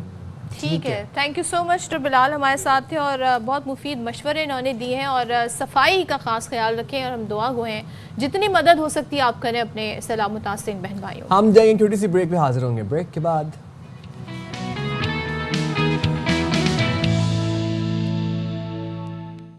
अस्सलामुअलैकुम, बाखबर सवेरा में एक दफ़ा फिर से आपको कहते हैं खुश आमदीद। साइम खान और सदफ अब्दुल जब्बार एक दफ़ा फिर से आपकी खिदमत में हाजिर हैं। जिन व्यूअर्स ने हमें अभी ट्यून इन किया है, a very warm welcome to you all. और जनाब, बाखबर सवेरा के पेजेस को तमाम सोशल मीडिया ऐप्स पर आप लाइक कर लें, ताकि अगर आपसे कोई इंपॉर्टेंट इन्फॉर्मेशन मिस हो जाए तो आप हमें रिपीट पे देख सकें। आप हमें यूट्यूब पे देख लें, फेसबुक पे, इंस्टाग्राम पे देख लें। जेनजीज का एक शिकवा है, क्या वो ये कहते हैं कि सर से बाल और नज़र से लोग गिरते ही चले जा रहे हैं एंडलेसली। अब इसका क्या इलाज है? किसकी तरफ आपका इशारा है? जेनजीज कहते हैं। अच्छा, अभी से गिर रहे हैं सर के बाल? मतलब क्यों इतना टेंशन लिया हुआ है जेनजी ने? ना ले टेंशन, स्ट्रेस लेते हैं ना। जेनजीज के लिए आपको पता है मेंटल हेल्थ टॉप प्रायोरिटी है। बट लेकिन मैं अब इससे आप जब बता रहे थे ना कि आप यहाँ पे देख लें, ये देख लें, आज तो लोग अवॉइड ही करेंगे कि वो कोई हाइलाइट्स, कोई टीवी, बिकॉज कल जो उन्हें हार्ट ब्रेक हुआ है तो वो उस शौक से निकलने की कोशिश करेंगे। यानी कि ज़ाहिर हमारी टीम ने जो परफॉर्मेंस दी है। अच्छा, वैसे वो क्रिकेट तो ना ही कहें उसको, वो बैट बॉल थी। हाँ, वो बैट बॉल थी बेसिकली, जो हम लोग गली में खेलते हैं। और गली से एक बात मुझे वैसे याद आई, हम गली पे अपनी गली में सड़क पर खेलते हैं जो क्रिकेट, पक्की सड़क होनी चाहिए। पक्की सड़क होनी चाहिए उसके लिए भी वो गड्ढों वाली सड़क नहीं होनी चाहिए। जो पक्की सड़क पर क्रिकेट खेली जाती है उसका क्या ही मजा है उसका। सबसे पहली बात तो है कि ग्राउंड्स होने चाहिए। लेकिन पक्की सड़क कहते किसको है हम? पक्की सड़क भी अच्छी बनी हुई, बिल्कुल प्रॉपर तरीके से जो प्रोटोकॉल्स होते हैं वो सड़क कहाँ बनने कराची के। में नजर आती है? कराची में एक मसला ये है कि वो हर बारिश में, एक तो यहाँ बारिश बहुत कम होती है, खैर बारिश के अलावा भी मसला हमारे सामने आ जाता है, और वो ये है कि सड़कों का पहले ही कराची की बहुत बुरा हाल था। अब रही सही कसर जो है वो अगस्त और सितंबर में जो बारिशें हुई हैं उन्होंने कर दी। अब यहाँ जगह जगह जाएं तो गड्ढे बने में। अच्छा, ये गड्ढे बड़े इंटरेस्टिंग हैं। मैं कहती हूँ इनके ऊपर पूरी एक रिसर्च होनी चाहिए कि ये हमें बताते हैं कि सड़क किस तरह की बनी है। अच्छा, कराची में जो मौजूदा सड़कें, उनका मयार ऐसा हो गया है कि जैसे ही पानी या सीवरेज का पानी आता है तो ये बर्दाश्त नहीं कर पाती हैं और जादुई तौर पर फिर ये सड़कें गायब होना शुरू हो जाती हैं। जादुई वाली बात से मुझे एक बात याद आई, सुबह होती है, शाम होती है, यूं ही जिंदगी तमाम होती है। एक हफ्ता पहले जहाँ से गुजरते हैं, अगले हफ्ते जब वहाँ जाते हैं वहाँ पर सड़क ही नहीं होती, वहाँ पर खंडर होता है, वहाँ पे गड्ढे होते हैं और वो वहाँ पर गड्ढों का मंजर पेश करी होती है वो सड़क। और समझ से बाहर है, समझ से बाहर है कि वो सड़क गई कहाँ पर। सड़क अच्छा, उसकी लेयर जो है ना बहुत ही बारीक लेयर होती है, थिन लेयर होती है। हम जब सड़कों की बात करते हैं तो सड़कें बनने का एक पूरा प्रोसेस होता है। दिनों में बनती थी, सालों वो सड़कें पहले चलती थी, यानी कि इसमें ज़ाहिर है 3 तहें होती हैं और पत्थर, रोड़ी, फिर रोलर चलाने के बाद जी कारपेटिंग होती है। डामर के नीचे पानी जाने पर भी जो पत्थर और रोड़ी है वो फूलती नहीं थी, मगर आजकल हम देख रहे हैं कि सड़कें जब टूटती हैं, जिस जगह से गड्ढा पड़ता है, अंदर सिर्फ हमें कुछ भी नजर नहीं। आपने इतनी ज्यादा लेयर्स गिनवा दी हैं, पुरानी बात नहीं है। 2-3 दिन पहले अभी जो कोरंगी कॉजवे पे हम हमारे नुमाइंदे जब हमें ब्रीफ कर रहे थे, वहां से लाइव दिखा रहे थे, तो इतनी लेयर्स तो मुझे वहां पर नजर नहीं आई। लिटरली 2 लेयर्स थी वहां पर, एक ऊपर डामर की लेयर थी और उसके नीचे आई गेस रेत थी, और उसके नीचे मुझे कहीं पे कूड़ा नजर आ रहा था। मेरे ख्याल से वो सारा कूड़ा शूड़ा जमा करके उसके ऊपर रेत डाली, उसके ऊपर डामर डाला और सड़क भाई बन तो गई। जब भी तो इन सड़कों का ये हाल है कि कराची में सबसे ज्यादा बारिश हुई है 130 मिलीमीटर, वो भी सुरजानी में, और सुरजानी निशेबी इलाका है, लेकिन बाकी इलाकों में 70 मिलीमीटर, कहीं पर 80। उसके बाद सड़कों का ये हाल हो गया है। बिल्कुल जी। तो ओरिजिनल एसओपी क्या होता है? एक सड़क बनने के लिए क्या क्या प्रोसेस दरकार होते हैं, उसमें क्या क्या मटेरियल लगता है, उसका तरीक़ाकार क्या है, उसकी लाइफ एक्सपेक्टेंसी क्या है, उसकी डेप्रिसिएशन क्या है, किसकी जिम्मेदारी है। आप ये मनाजिर देखें, ये आप अपने स्क्रीन पर मुलाहिजा कर रहे होंगे, ये एक प्रोसेस है सड़क बनाने का। इस पे surface dressing, surface course, then base course, and then comes the sub base, and then comes the formation level. ये बहुत टेक्निकल चीज़ें हैं। Very technical. तो हम रेलिवेंट शख्सियत जो है उन्हीं से इस पर बात कर लेते हैं। आज जिस शख्सियत को हमने दावत दी, उन्होंने हज़ारों स्टूडेंट्स को पढ़ाया है और ज़ाहिर है इंजीनियरिंग के शोबे से वाबस्ता है, और ज़ाहिर है वो अब स्टूडेंट्स उनके दुनिया भर में इंजीनियरिंग के शोबे से वाबस्ता हैं। हमारे साथ इस वक्त मौजूद है dean civil engineering department, sir Syed university of science and technology, professor doctor Shabbar Ali. Thank you so much doctor Shabbar Ali हमें ज्वाइन करने के लिए। सबसे पहले तो बताइएगा, आपसे मैं इन सड़कों के बारे में क्या पूछूं, इंजीनियरिंग के मयार पे उतरती हैं ये सड़कें? बिस्मिल्लाहिर्रहमानिर्रहीम, बहुत बहुत शुक्रिया, आपने हमें यहाँ इनवाइट किया। ज़ाहिर है जो आप बात कर रहे हैं, आई एम वेरी सेटिस्फाइड कि यही बात होनी चाहिए और ये बबांग दोहल होनी चाहिए, क्योंकि जो आपका सवाल है कि ज़ाहिर सड़कें तो मेयार पे नहीं बन रही हैं। अब इसको मेयार को चेक करने का तरीका ये है कि पूरा सिस्टम जो है वो उसको सपोर्ट करे, क्योंकि इंजीनियर्स हम ज़ाहिर है जैसे आपने फरमाया कि अल्हम्दुलिल्लाह काफ़ी इंजीनियर्स, मैंने तकरीबन 27 साल 37 ईयर्स में काफ़ी इंजीनियर्स प्रोड्यूस हुए, लेकिन ज़ाहिर है जब उन्हें काम करने नहीं दिया जाएगा तो उनको तो हम बताते हैं कि जैसे आपने कहा कि सड़कों की कम से कम 3 लेयर्स होनी चाहिए, उनकी हर लेयर के अंदर कॉम्पैक्शन ज़रूरी होती है। थोड़ी सा हमें लेयर्स बता दें, एक अच्छी मजबूत पक्की सड़क जो है वो किस तरह बनती है? देखिए, सबसे नीचे जो है उसको हम बेस कोर्स कहते हैं, यानी उसका जो एक यानी मोटे साइज़ का जो पत्थर होता है उसको हम कॉम्पैक्ट करते हैं। अच्छा, जब हम वो उसको डालते हैं और उसको यानी कॉम्पैक्ट कर रहे होते हैं तो उसके साथ साथ हम रेत भी उसमें शामिल करते हैं, क्योंकि जब 2 साइज़ के पत्थर आपस में मिलेंगे तो बीच में कुछ वॉइड्स रह जाते हैं, कुछ जगह रह जाती है, वो उनको फिल कर देता है। ठीक है। फिर जब वो वाली लेयर ख़त्म होती है उसके ऊपर हमारी बेस कोर्स होती है, एक यानी सब बेस होती है, फिर बेस कोर्स होती है। बेस कोर्स में उससे छोटा साइज जिसको हम क्रश कहते हैं, क्रश टाइप का मटेरियल होता है, उसमें भी जब हम उसको कॉम्पैक्ट कर रहे होते हैं तो उसके अंदर बाकायदा रेत शामिल की जाती है, फाइन एग्रीगेट और कोर्स एग्रीगेट कहते हैं। तो जब ये कंप्लीट हो जाता है तो आप देखेंगे ऊपर से हम एक यानी पतली साइज की मिट्टी डालते हैं, तो वो हमारा फाइनल लेयर होता है। उसके बाद डामर होना चाहिए। ठीक। जो मैं ये देख रहा हूँ, जो हमारे तमाम व्यूअर्स ये बात समझते हैं, क्योंकि कराची में जब हम रहते हैं तो ये लेयर्स, इनमें से कुछ लेयर तो डाली जाती हैं अच्छी रोड्स में, लेकिन उसकी कॉम्पैक्शन जो है वो प्रॉपरली नहीं की जाती है, क्योंकि उसके बाद गाड़ियों को आप छोड़ देते हैं। हाँ। असल में गाड़ियां जो हैं उसको कॉम्पैक्ट कर रही होती हैं, जबकि कॉम्पैक्शन के भी अमाउंट होता है, चार्जेस होते हैं, वो कॉन्ट्रैक्टर को दिए जाते हैं। तो कॉन्ट्रैक्टर बजाय इसके कि खुद कॉम्पैक्ट करे, वो गाड़ियों को छोड़ देता है और फिर गाड़ियां उसको कॉम्पैक्ट वैसे करती हैं। इसकी पूरी एक फाइल बनती होगी प्रॉपर कि क्या कंपोजिशन है, किसका क्या कंट्रीब्यूशन है, तो बाद में हम देखते हैं कोई पूछता भी नहीं है, देखें सड़कें हाल से बेहाल हो जाती हैं। इसमें आपने एक मुझे मौका दिया, मैं कहूँगा कि तकरीबन 15 साल पहले NED यूनिवर्सिटी में हमने इंटरनल एक छोटी सी रोड बनाई है तो बहुत बड़ी नहीं है, आधा किलोमीटर होगी, लेकिन 15 साल पहले जो रोड हमने बनाई थी और तमाम चीज़ों को फॉलो किया था, तमाम SOP को, उसके गुलशन इकबाल में बहुत सारी रोडें बह गई होंगी, लेकिन अल्हम्दुलिल्लाह आज मैं ये कह सकता हूँ 2025 में कि उस रोड में एक खड्डा भी नहीं पड़ा है। खड्डा तो दूर की बात है, एक जंप भी नहीं आया कि ऐसा, क्योंकि बाद दफ़ा रोड बैठ जाती है पूरी की पूरी, बज़ाहिर कोई खड्डा नहीं होता लेकिन रोड बैठ जाती है, तो वो अल्हम्दुलिल्लाह उसमें पूरी, तो आपने जो कहा ना कि हमने उसके अंदर कोर टेस्टिंग होती है, यानी एक पूरा आप सिलेंडर डाल के पूरा निकालते हैं। जब आप वो कोर निकालते हैं तो आपको सब नज़र आ जाता है कि इसमें कितनी लेयर पड़ी हैं। अच्छा। तो आप आज भी किसी भी सड़क के ऊपर कोर निकालें, आपको 2 मिनट में पता चल जाएगा कि इसने क्या डाला है। अच्छा डॉक्टर साहब, आपको एक जरा फुटेज दिखाते हैं एक सड़क की, आप जरा वो देखिए और फिर बताइएगा कि क्या इसमें सब बेस कोर्स, इसमें बेस कोर्स, इसमें सरफेस कोर्स, इसमें ये सब लेयर्स हैं। एक ये सड़क है, ये देखिएगा इसको, ये मतलब धसी हुई है बकायदा, और ये मैं आपको बताऊं ये हालिया बारिशों के बाद ये सड़क का मंजर है। मतलब ये नई बनी हुई सड़क है। हाँ। इसका हाल देख के लग रहा है कहीं से कि नई बनी हुई है, और जो बारिशें हुई है वो आपको पता है ऐसी भी बारिश नहीं हुई अभी जो। ये देखिए सर, ये जो आप 5 स्टेप्स बता रहे हैं, 5 लेयर्स बता रहे हैं, आपको इस सड़क में वैसे कहीं नजर आ रहा है?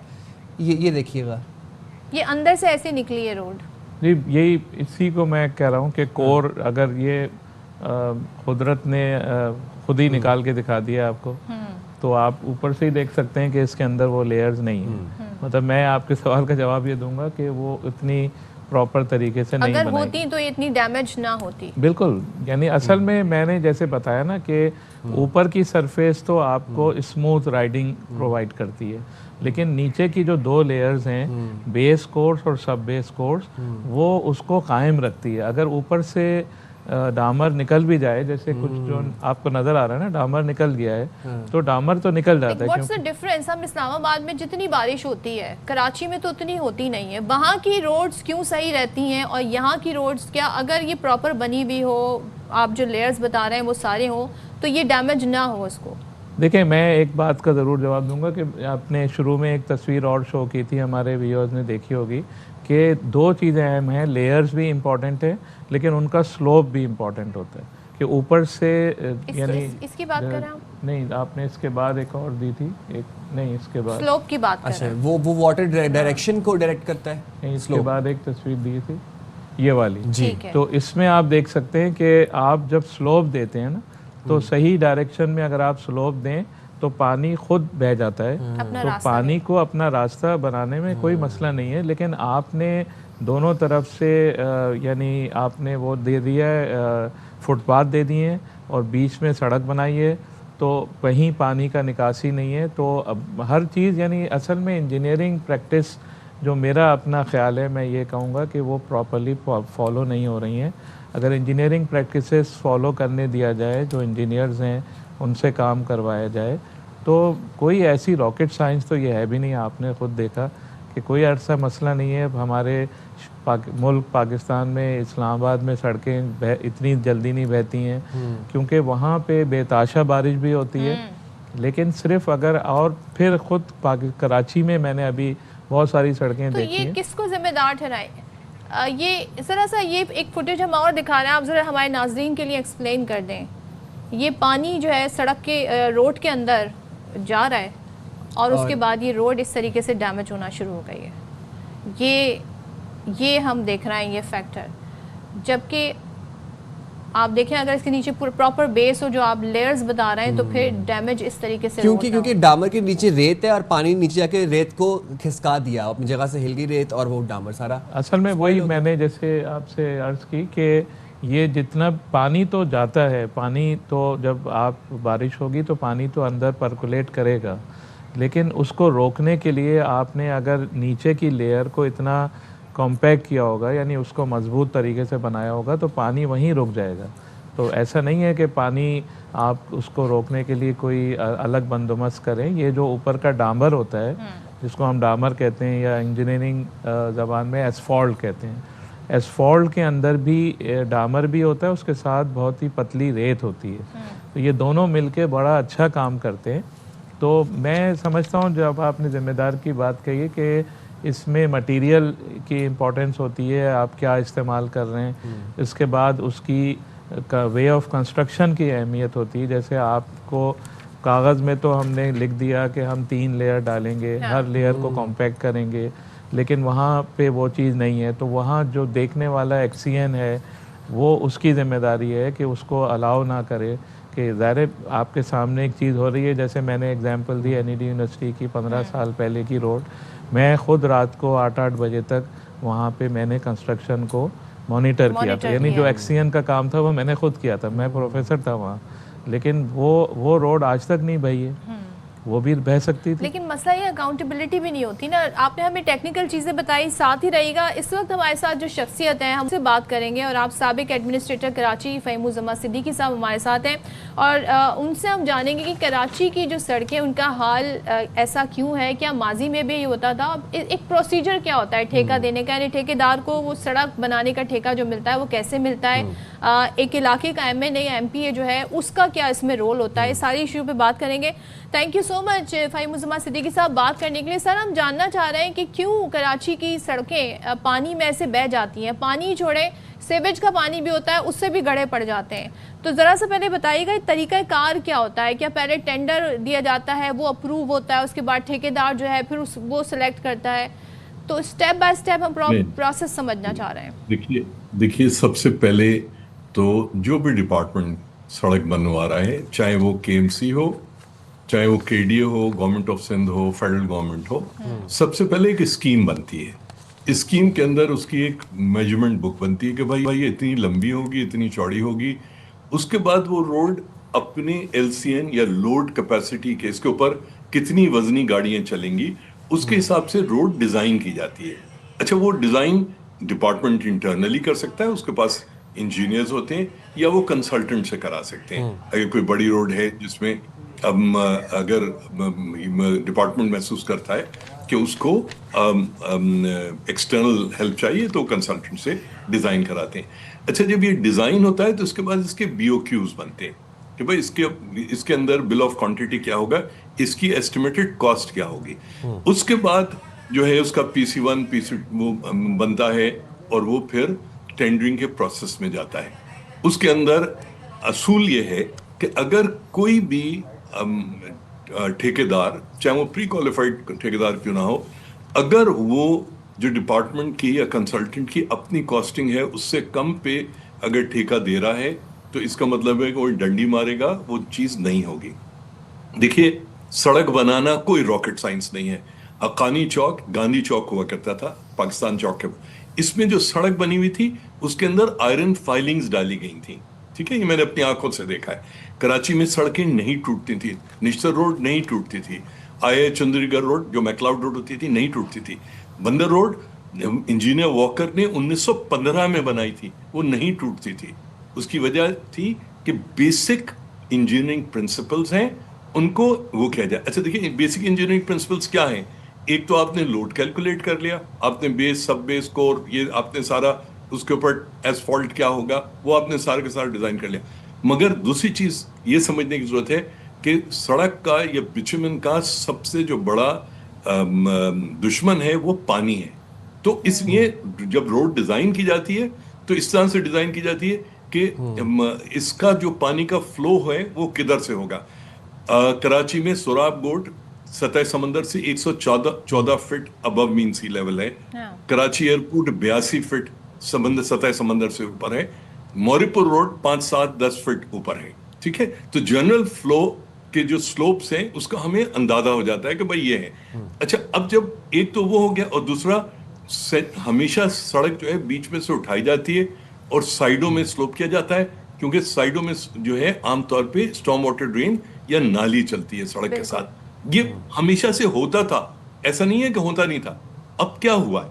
अब ये हुआ है कि इस वक्त अरबाब इख्तदार में जितने मिनिस्टर हजरात हैं, जितने चीदा नामी गिरामी बड़े बड़े ब्यूरोक्रेट्स हैं, ये सब करोड़पति भी नहीं थे, लाख रुपए इनके पास नहीं होते थे। आज सब अरबापति हो चुके हैं। ये अरबों रुपए जो है सड़क, ब्रिज, नाली, पाइपलाइन में बनाते हैं। जब वो बनाते हैं और फर्ज कीजिए मैं मिनिस्टर हूं और मेरा समधी ठेकेदार है, तो मेरा तो समधी से सिर्फ ये होगा ना, मेरा शेयर क्या।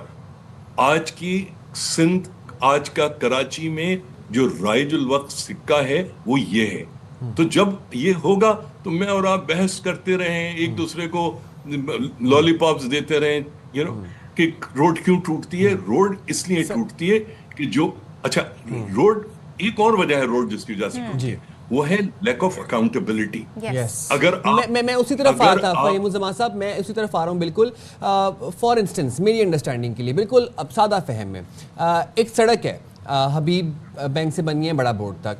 आप ये बताइएगा कि वो किसी न किसी MNA MPA के फंड से बनी है और उसके बाद वो फंड अप्रूव भी होने हैं। हुकूमत की तरफ से कौन सी ऐसी बॉडी है जो वॉच डॉग का किरदार अदा करती है, जो टेस्ट रन करती है और जो मेक श्योर करती है कि दिस सड़क is ready to use, material जो लिखा हुआ है वो डल रहा है, जो लेयर लिखी हुई है वो डल रही है और अब फंड रिलीज कर देने चाहिए? देखिए, पहली बात तो यही गलत है कि MNA और MPA के फंड्स हैं। आपको MPA MNA की जो इलेक्शन होती है वो फंड्स के लिए नहीं होती, लेजिस्लेशन के लिए होती है। आज की तारीख में जो चीजें, जब आप MNA MPAs को फंड मुकर्रर करते हैं तो एक हिस्सेदार MNA MPA भी बन जाता है। जब आप MPA MNA, वो फिर अपनी मर्जी से सब ठेकेदार चुनता है, मैनेज करता है, मैनिपुलेट करता है और वो पैसे, so there is no such thing as MNA MPA fund, होना नहीं चाहिए, बिल्कुल गैर कानूनी है। डेवलपमेंट फंड, MNA MPA का काम डेवलपमेंट है ही नहीं, ये लोकल गवर्नमेंट का काम है, ये KMC KDA Hyderabad municipal corporation का काम है, ये इंजीनियरिंग डिपार्टमेंट्स के काम है। इसके अंदर MNA MPA के फंड कहां से आ गए भाई? हमने एक वो डाल दिया, एक एक्सेप्टेबल करप्शन का जरिया, जिसको आज आप इतने उससे कह रहे हो कि MNA MPA का फंड। MNA MPA फंड वो क्या कहता है, वो मैं जाके इस स्कीम के लिए पैसे एलोकेट करवाए, मैंने चीफ मिनिस्टर से करवाए, मैंने फेडरल गवर्नमेंट से करवाए। अब क्या है, मैं इस स्कीम के ऊपर, इस प्रोजेक्ट के ऊपर, खजाने के ऊपर पन खाड़ के अब मैं सांप की तरह बैठूंगा, मैं इसको मिल्क करूंगा प्रोजेक्ट को। यही चीजें देखिए, बुनियादी बात है, दफा 144 अंग्रेज आपकी स्टैच्यू बुक्स पे छोड़ के गया है। आपको भैया रीइन्वेंट नहीं करना, आप रीइन्वेंट करते हैं, अकोमोडेशन करते हैं आप, क्योंकि सारी की सारी जो सियासी हुकूमतें हमारी बनती हैं वो कमजोर होती हैं, वो असूलों पे नहीं होती हैं। You scratch my back, I will scratch yours. बिल्कुल ऐसे ही उसकी होता है। वजह से ये करप्शन के जरिए हैं। हाँ, अच्छा फ़हीम साहब, ये एक चीज़ भी बताइएगा, आप ज़ाहिर है अब हमारे अनफॉर्चुनेटली तरीक़ाकार इस वक्त यही है कि MNA और MPA के फंड्स, होना क्या चाहिए, जो आपका बल्दियाती इदारा है, बल्दियाती नुमाइंदे हैं, उनकी असल में ये काम है, जो रेलिवेंट डिपार्टमेंट है उनका काम है। लेकिन मुझे बताइए, जो ठेकेदार है इसके ऊपर बड़ी जिम्मेदारी होती है, क्या इसकी कोई क्वालिफिकेशन जांची जाती है, इसकी या उसकी मर्जी है कि जिसको चाहे ये ठेका दे दें? कोई बिडिंग होती है, कोई तरीका, कोई प्रोसेस होता है कि किसके पास ये जाना चाहिए कंस्ट्रक्शन का काम? देखिए, एक जैसे मैंने पहले अर्ज किया, स्कीम बनती है, BOQs निकलते हैं, MBs बनती हैं, उसकी बुनियाद के ऊपर टेंडर्स होते हैं। टेंडर के ऊपर रेट रीजनेबिलिटी होती है कि आप देखते हैं कि भाई इसके बहुत ज्यादा हैं, इसके बहुत कम हैं, आप वहां पे करके आप टेक्निकल और फाइनेंशियल 2 प्रपोजल्स के ऊपर आप टेंडर अलॉट करते हैं। और दूसरी चीज जो सबसे इंपॉर्टेंट चीज होती है प्री क्वालिफिकेशन के लिए कॉन्ट्रैक्टर्स की, वो उनका पास्ट परफॉर्मेंस होती है कि इन्होंने पहले काम किया, उसके अंदर इनको कोई सजा नहीं हुई, इनको ये नहीं हुई। देखिए, जब मैं 94-95 में एडमिनिस्ट्रेटर था, चेयरमैन वाटर बोर्ड था, पाक कॉलोनी के साथ एक पाइपलाइन पड़ी थी। पाइपलाइन पड़ी, उसके ऊपर सड़क बनी। अच्छा, अब उसका एक तरीक़ेकार है, इंजीनियरिंग प्रैक्टिस है, जैसे डॉक्टर साहब ने कहा। हाँ। वो किस्मत की बात है कि जुलाई अगस्त में बारिश हुई, वो पूरी की पूरी ट्रेन जिसमें थी वो बैठ गई। मैंने क्या किया, starting from superintending engineer, XEN, जो इवन इंस्पेक्टर था, सबको सस्पेंड करके, सुपरिटेंडिंग इंजीनियर 19 ग्रेड का अफसर था, उसको सस्पेंड करके उनके खिलाफ इंक्वायरी कराई और इस बात को फिक्स किया कि रिस्पॉन्सिबिलिटी कैसी है। मैंने जब ये भी पिछले दिनों जब यूनिवर्सिटी रोड खोद दी गई है, उससे पहले अगर आपको याद 2017-2018 में यूनिवर्सिटी रोड पूरी की पूरी कोई 1 अरब रुपए की लागत से बनी थी। उसके बाद अगली बारिश में 24 जगह से वो टूट गई। मैंने उनकी तस्वीरें खींच के अरबाब इख्तदार को मुख्तलिफ जगह भेजी कि 1 रुपए के अगेंस्ट मैं इंक्वायरी करने को तैयार हूं और रिस्पॉन्सिबिलिटी फिक्स करने को कि किसकी वजह से हुआ है। किसी ने पलट के जवाब नहीं दिया। उसकी वजह यह आपका पूरा सिस्टम करप्शन का शिकार है। वो दे डोंट केयर, अवामुन नास उनको प्रेशराइज नहीं कर सकते। उसकी वजह से आपका ये शहर का यह हशर है। फहीम साहब, एक सवाल, एक बात बताइएगा, अभी इंजीनियर साहब हमारे साथ मौजूद हैं, वो यही बता रहे थे कि अब एक सड़क बन गई, फिर उसके टेस्ट होते हैं, उनमें एक बड़ा इंपॉर्टेंट टेस्ट होता है कोर ड्रिलिंग टेस्ट। आप ये बताइएगा कि जब हमारे यहाँ सड़क बन जाती है तो क्या उसका कोर ड्रिलिंग टेस्ट होता है, और वो करना किसकी जिम्मेदारी होती है? क्या एक्सीएन आके करता है वो? नहीं, देखिए पहले तो जब कोई सड़क बन रही होती है तो उसके ऊपर डिपार्टमेंट की पूरी एक हायरार्की होती है जो रिस्पॉन्सिबल होती है। एक्सीएन, उसके नीचे सुपरवाइजर, इंस्पेक्टर, फलाना कि आज ये रोड़ी पड़ रही है, उसकी कंपैक्शन हुई नहीं हुई, कितने इंच पड़ी, क्या ये तो एक तो वो सारा का सारा सिलसिला है। जो कोर के टेस्ट की बात कर रहे हैं वो सारी दुनिया में होता है। एक आप 3 इंच का एसएस का पाइप ले लीजिए, एक सिलेंडर ले लीजिए, उसको रोड में ठोक दीजिए, उसको बाहर निकाल लीजिए, आपको पता लग जाएगा। ये वो लोग करते हैं जो कि रोड के डेवलपमेंट के इंचार्ज नहीं है। वो आउटसाइड से एडमिनिस्ट्रेटर या डिपार्टमेंट चेकिंग के लिए लगाता है कि यार इन्होंने सही बनाई भी या नहीं बनाई है। प्रॉब्लम यहाँ पर ये है कि supervisor, inspector, XEN, chief engineer, superintending engineer, सारे के सारे ठेकेदार, मिनिस्टर, हर आदमी इस डकैती में हिस्सेदार है। तो कौन कोर टेस्ट करेगा भाई, और किस लिए करेगा? अगर वो कोर टेस्ट करेगा, वो कहेगा तुमने मुझे 100 रुपए पर स्क्वायर मीटर सड़क दी थी, मुझे तो सिर्फ 20 रुपए मिले, 80 रुपए तो तुमने खा लिए, पहले तो 80 रुपए का तुम हिसाब दो। तो इसलिए ये तो यहाँ इस किस्म का आज के निजाम में कोई तस्वुर ही नहीं है कोर टेस्ट वगैरह का। अच्छा। अगर कोई, अभी आप देखिए, मैं आज अभी सुबह एयरपोर्ट से शारा भुट्टो से आया हूँ। हाँ। मेरा बकायदा, मैंने जो आदमी वो मुझसे वो ले रहा था टोल, मैंने कहा मैं 50 रुपए दूंगा, 100 रुपए पूरे नहीं दूंगा, क्योंकि पूरी रोड तो आपकी बैठ गई। हाँ। पूरी नई बनी हुई एक्सप्रेसवे जगह जगह से बैठ गई, फट गई, ये गई। कोई इसके ऊपर पूछने वाला है? इसके ऊपर कोई सुओ मोटो होगा? इसके ऊपर कोई चीफ जस्टिस, कोई एंटी करप्शन, कोई इतने इदारे हैं ना, कोई पूछेगा भाई ये तुमने क्या बड़ा किया? आलमी है। आपसे एक और सवाल जानना चाह रही हूँ, बिकॉज आपका बहुत वसी तजर्बा है। ये लास्टली मुझे बता दीजिए डॉक्टर साहब कि जो भी सड़क बनती है उसकी एक प्रैक्टिस हुआ करती थी जो हम सुनते हैं, क्या अब भी ये प्रैक्टिस है कि फाइल बनती है और आपने जैसे कि बताया कि सुपरवाइजर, एक्सीएन, फिर गवर्नमेंट के डिपार्टमेंट, और ठेका किसने दिया, फिर इसकी डेप्रिसिएशन कितनी है, कितने अरसे के लिए ये सड़क बनाई गई है और कितने अरसे बाद इसे रिपेयर होना है, इसकी मेंटेनेंस होना है, कोई खराबी होगी तो कौन इसको देखेगा? ये पूरी फाइल बनती है अभी भी? ये मुझसे सवाल है? जी आपसे सवाल है। जी देखिए, पूरा इसकी फाइल नहीं बनती, इनिशिएट होती है कि यहाँ से रोड खराब हो गई है या इतने साल पुरानी हो गई, दिस नीड्स रिहैबिलिटेशन, इसको दोबारा वो पूरी पहली जो फाइल है, जो पहली डॉक्यूमेंट है, वहां से लेकर आखिर में कंप्लीट QED अब हो गई, ये इसका सब कुछ हो गया, चेक हो गया, वो पूरा का पूरा रिकॉर्ड होता है। उसकी डिजाइन होती है, उसका BOQs बनते हैं, हर चीज बनती है। हर सड़क के साथ टेक्निकली स्पीकिंग बरसाती पानी के लिए नाली होनी चाहिए, स्लोप्स होने चाहिए, मगर अब ये नहीं होता। अब क्यों नहीं होता? क्योंकि अरबाब इख्तिदार अवामुन नास की मर्जी से नहीं है, वो यानी किसी कि और की पैसा मर्जी आया, से। लगाया, जेब में गया, खत्म, बिल्कुल कोई पूछने वाला ही नहीं है। यही तो अलमिया है इस मुल्क का। और फिर फहीम हम साहब, रोते हैं कोई हमारी रोटी डेप्रिसिएशन क्यों नहीं टूट गई। पूछता, सड़क बनाई है आपने, कितने अरसे चलेगी, और अगर उससे पहले डैमेज हो गई तो कौन जिम्मेदार होगा? ठेकेदार होगा, एक्सीएन होगा, चीफ इंजीनियर होगा, कौन होगा?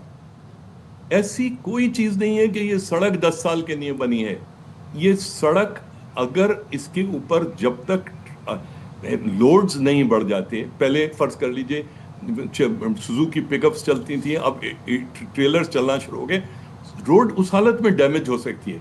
Otherwise these roads are for life long. ये रोड्स ऐसा नहीं होता कि 5 साल के लिए 10 साल में के लिए बनी है। अगर आप इसको प्रॉपरली मेंटेन करें, अगर देखिए जो हम टॉप एस्फाल्ट कोटिंग होती है, हम बेसिकली उसको यूज करते हैं बेस और सब बेस की सीलिंग के लिए कि पानी नीचे जाके रोड का को ना खाए। रोड बनने से पहले जिस जगह पे रोड बन रही होती है उस जमीन की सॉइल टेस्टिंग होती है, वेट बेयरिंग कैपेसिटी निकाली जाती है, उस हिसाब से सारी। So all technical problems have technical solutions. Problem यह है कि there is no solution to highway robbery and corruption. सही, आपने बिल्कुल कहा कि पूरा एक इसका प्रोसेस होता है और आप दोनों की मौजूदगी का फ़ायदा उठाते हुए अब हम यहाँ पे ज़रूर मेंशन करना चाहेंगे कि कराची में हमने देखा कि गुज़िश्ता दिनों जो हब केनाल है उसकी वो बारिशों की वजह से उसको शदीद नुकसान पहुँचा और 1 माह कबल तकरीबन इस पर 12 अरब रुपए की लागत से इसे तामीर किया गया और जब इसका एक हिस्सा बरसाती हमने देखा पानी की नज़र हो गया। अब तर्जुमान वाटर कॉरपोरेशन इस पर क्या फरमाते हैं? वो कहते हैं सैलाबी रेले ने हब केनाल मुतासर हुई है, जब केनाल के ऊपर से गुजरने वाली सुई गैस की पाइपलाइन वो भी बैठ गई है, अब उसके धंसने से 20 मीटर का हिस्सा मुतासर हुआ है।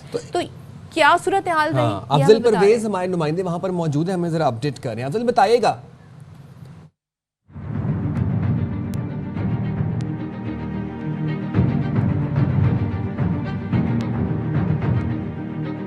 जी सदफ साहिम, हमने जब यहाँ सर्वे किया और सर्वे के दौरान इस वक्त तामीराती काम मेयर कराची के अहकामात के बाद जारी है, जहाँ वाटर कॉरपोरेशन का अमला मसरूफ़ नज़र आता है। तमाम देखा जाए तो ये मेरे पीछे पस मंज़र में मेरा कैमरामैन दिखा सकता है कि ये जो नहर है, ये पुरानी नहर है, इसको डाइवर्जन दिया गया था नई नहर के साथ।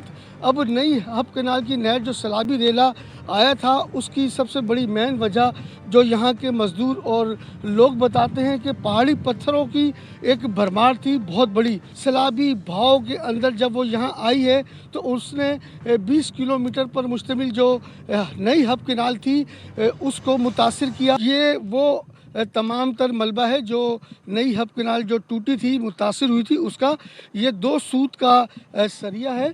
इस सरिये की अगर देखा जाए तो मज़ीद अगर इसको मजबूत सरिया इस्तेमाल किया जाता है तो शायद हब केनाल बारिश में या सैलाबी रेले में नहा बहती। मेयर कराची के मुताबिक कहा गया है कि हब केनाल, नई हब केनाल जो मुतासिर हुई है उसके मटेरियल के हवाले से मज़ीद तहकीकात की जा रही है और अगर मटेरियल नाकिस हुआ तो यकीनन तौर पर जो ठेकेदार है, जो कंपनी है, उसके ख़िलाफ़ कार्रवाई की जाएगी। अब देखना यह है कि वाटर कॉरपोरेशन का अमला शहर में पानी की सप्लाई की दी हुई मुद्दत में पूरा उतरता है या फिर जो काम करने वाले मज़दूर और ठेकेदार हैं वो नई हब केनाल जो मुतासिर हुई है इसकी तामीरात में किस हद तक कामयाब होती है। जी अच्छा, ये बड़ी दिलचस्प सिचुएशन है। यहाँ पे आप नए पुरानी दोनों सिचुएशन देख रहे हैं। पुरानी तो अपनी जगह पर मौजूद है, नई का हाल आपने देख लिया 12 अरब रुपए की लागत से, और उसके बाद बारिश की अगर हम बात करें तो बारिश तो दोनों जगह बरसी है, नई पर भी बरसी है और पुरानी पर बरसी है, और वो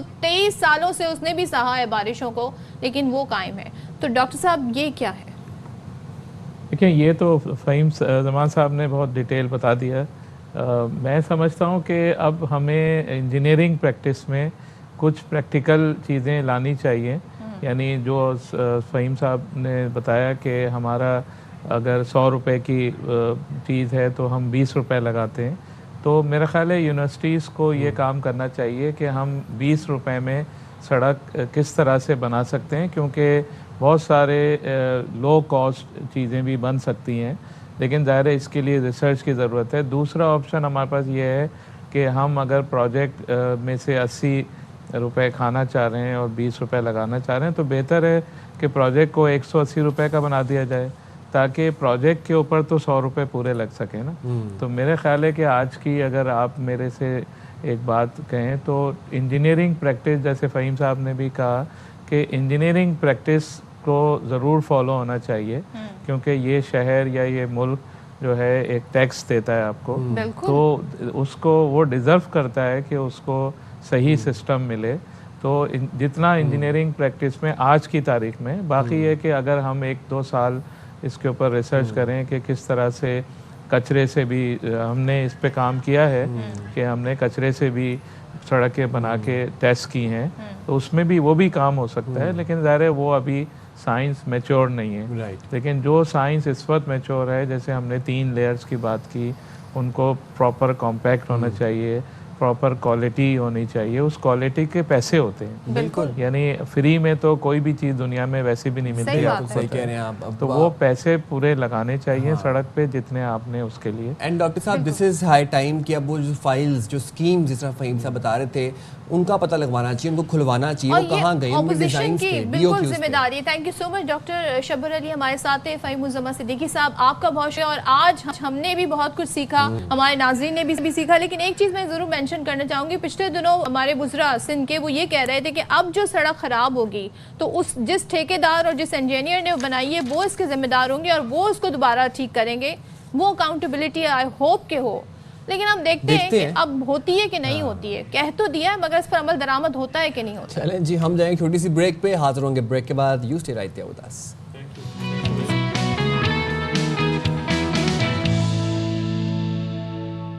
जिक्र करते हैं पंजाब में जो फ्लड है उसकी सूरत हाल क्या है, क्योंकि ज़ाहिर है अब जिस तरीके से हम देख रहे हैं कि वहाँ पर एक सूरत हाल ऐसी डेवलप हो रही है जिसमें अमराज, वबाई अमराज और ज़ाहिर है खाने पीने की अशिया, फिर लोगों को एक सेफ़ मकाम पे महफूज रखना, ये बड़ा इंपॉर्टेंट है। तो पंजाब के मुख्तलिफ इलाकों में इस वक्त सूरत हाल क्या है, ज़रा ये जान लेते हैं। दरियाए चुनाब में तोगयानी से अलीपुर हम देख रहे हैं मज़ीद डूबता जा रहा है, जबकि दर्जनों देहात ज़ेरे आब हैं। सीरपुर में भी हर तरफ पानी है। चिन्योट, जलालपुर भट्टियाँ, उच्च शरीफ, लियाकतपुर, पिंडी भट्टियाँ और दीगर कई इलाकों में सैलाब मुतासिरीन शदीद मुश्किलात में घिरे हुए हैं। अब ना सिर्फ इनकी मुश्किलात ये हैं बल्कि इनका घर बार, माल मवेशी सब कुछ बह गया है।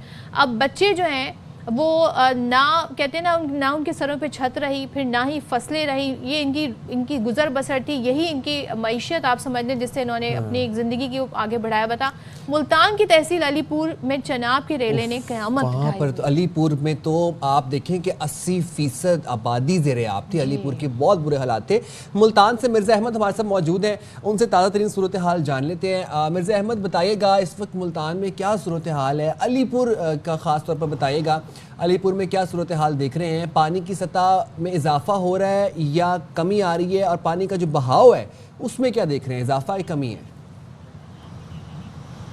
जी बिल्कुल, इस वक्त हम अलीपुर में हेड पंचायत बिरात पर मौजूद हैं। आपको बताते चलूँ कि यहाँ इस वक्त भी ऊंचे दर्जे का सैलाब है। पानी का वॉल्यूम जो है वो बहुत तेज़ है, स्पीड बहुत तेज़ है। हालांकि पानी की सतह में मुसलसल जो है कमी आ रही है। गुज़िश्ता रोज़ 4,22,000 क्यूसेक का यहाँ से सैलाबी रेला गुजर रहा था, जबकि आज इस वक्त 3,07,830 क्यूसेक का रेला यहाँ से गुजर रहा है। पीछे आप देख सकते हैं कि पानी का फ्लो बहुत तेज़ है। और आपको बताता चलूँ कि अलीपुर तहसील की जो दही आबादी है वो 76.61% है, जिसमें से 65% से ज़ायद दही आबादी मुतासिर है। इसी तरह 12% तक जो है वो शहरी इलाके मुतासिर हैं। एक बड़ी तादाद लोगों की जो है जो मुतासिर है महफूज मकामात पर, मेन शाहराहों पर जो फ्लड बंद के पुश्ते हैं उनके ऊपर पनाह लिए हुए हैं। लेकिन आपको बताता चलूँ कि सैलाब ज़दगान तो पहले ही मुश्किलात का शिकार हैं, लेकिन इस सैलाबी सूरत हाल के बाइस हज़ारों एकड़ जो खड़ी फसलात हैं, सब्जियाँ हैं, उनके तबाह होने से सब्जियों की कीमत में जो है वो होशरुबा इजाफा है। सैलाब ज़दगान की और शहरियों की मुश्किलात जो हैं वो बढ़ रही हैं। इसके अलावा दही इलाकों में सैलाबी सूरत हाल है, हर तरफ पानी है, रास्ते ख़त्म हो चुके हैं। दूध की तरसील मुतासिर होने से दूध और दही के नर्ख भी वो भी आसमानों पर पहुँच चुके हैं। जबकि जो सैलाब मुतासरीन महफूज मकामात पर पनाह लिए हुए हैं उनको खाने का और अद्वियात का मसला है। जल्दी अमराज जो हैं, खारिश, बुखार, फोड़े फुंसियाँ ये ख़वातीन बच्चों और मर्दों में जो है वो फैल रहे हैं और बड़ी तेज़ी से फैल रहे हैं। इसके अलावा आपको बताता चलूँ कि जो सैलाब ज़दा इलाके हैं, पानी से चारों तरफ से घिरे हुए हैं, थोड़ी थोड़ी आबादियाँ हैं, वहाँ लोग अब भी महसूर हैं और अब किसी इमदाद के मुंतज़िर हैं। वहाँ जो अशाए खुर्दो नोश हैं उनकी कीमतें जो हैं वो 200 से 300% तक ज़्यादा हैं। मुनाफाखोर जो हैं वो इस वक्त इस मुश्किल की घड़ी में भी मुनाफाखोरी से बाज नहीं आ रहे हैं। इस वक्त जो है आज वज़ीर आला पंजाब का यहाँ पर दौरा मुतवक्का है, जिसके पेश नज़र जो है मशीनरी की बहुत ज़्यादा हलचल इस वक्त अलीपुर तहसील में नजर आ रही है। बहुत शुक्रिया मिर्जा अहमद अली। और वो बताते कि वज़ीर आला पंजाब का भी आज दौरा मुतवक्के है। एक बड़ी इंपॉर्टेंट, हम फलों और सब्जियों की तो बात कर रहे हैं, दूध और दही उसकी तरसील भी मुतासिर, उसकी तरसीली बहुत मुतासिर। चलिए यहाँ पे ब्रेक लेते हैं, ब्रेक के बाद वापस आते हैं।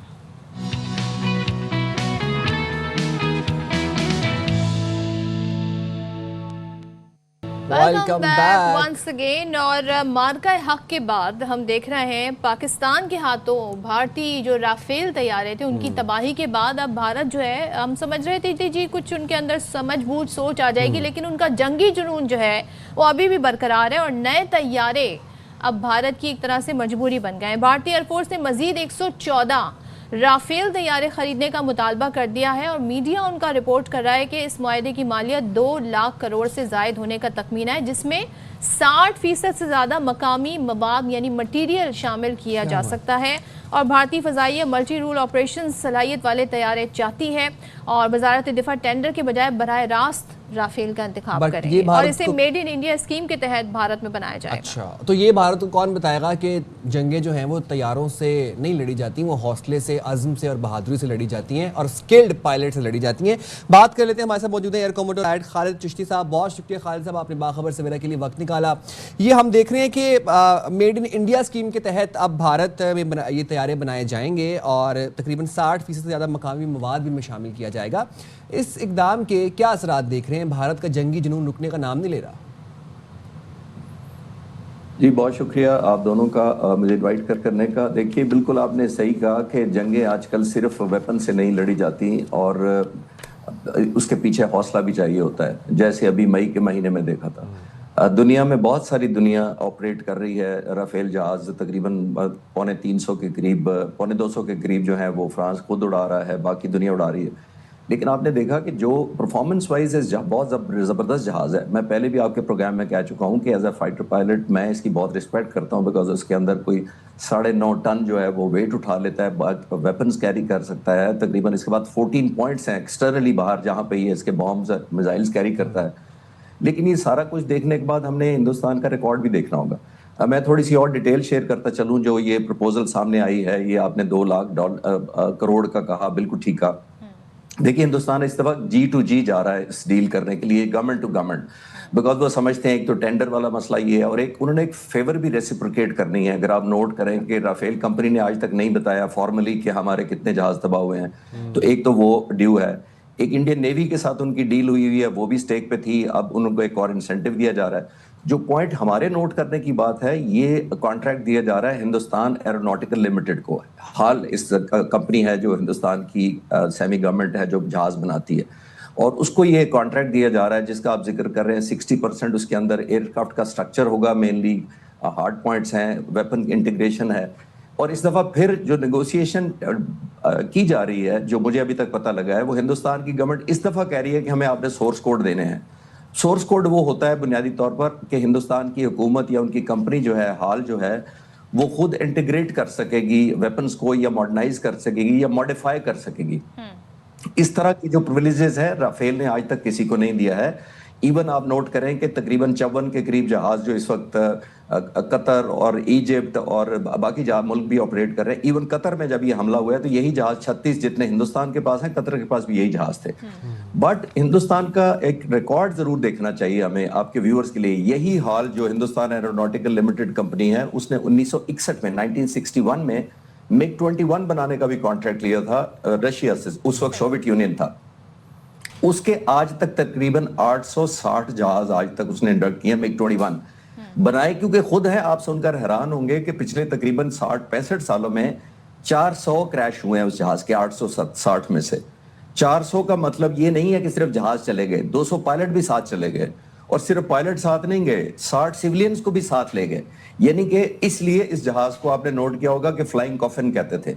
तो उनका रिकॉर्ड जो है इस मैन्युफैक्चरिंग या मेंटेनेंस का कोई मैं काबिल फख्र भी नहीं कहता from safety point of view से और टाइमलाइन पॉइंट ऑफ व्यू से भी।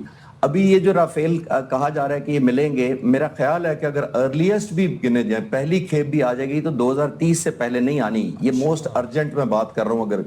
और दूसरी एक और बात है, दुनिया में इस वक्त तकरीबन 240 के करीब जहाज उड़ रहे हैं राफेल, जिसका मतलब है कि इसके जो आज तक 24 सालों में आधे जहाजों के बराबर हिंदुस्तान ने मांग लिए हैं, जिसका मतलब यह है कि राफेल कंपनी को नया एक प्लांट शायद लगाना पड़ेगा, शायद नया इंफ्रास्ट्रक्चर डेवलप करना पड़ेगा अगर अर्जेंट बेसिस करना है, क्योंकि उनके पास ऑलरेडी बहुत ऑर्डर हैं। मुख्तलिफ दुनिया के 8 मुल्क ऑपरेट कर रहे हैं, कुछ मुल्कों के ऑर्डर्स भी हैं। तो मैं कहना ये चाहूंगा कि जिस तरह इंप्रेशन दिया जा रहा है कि हिंदुस्तान ने आज नियत किया और अगले साल या 6 महीने में जहाज आना शुरू हो जाएंगे, ऐसा नहीं है।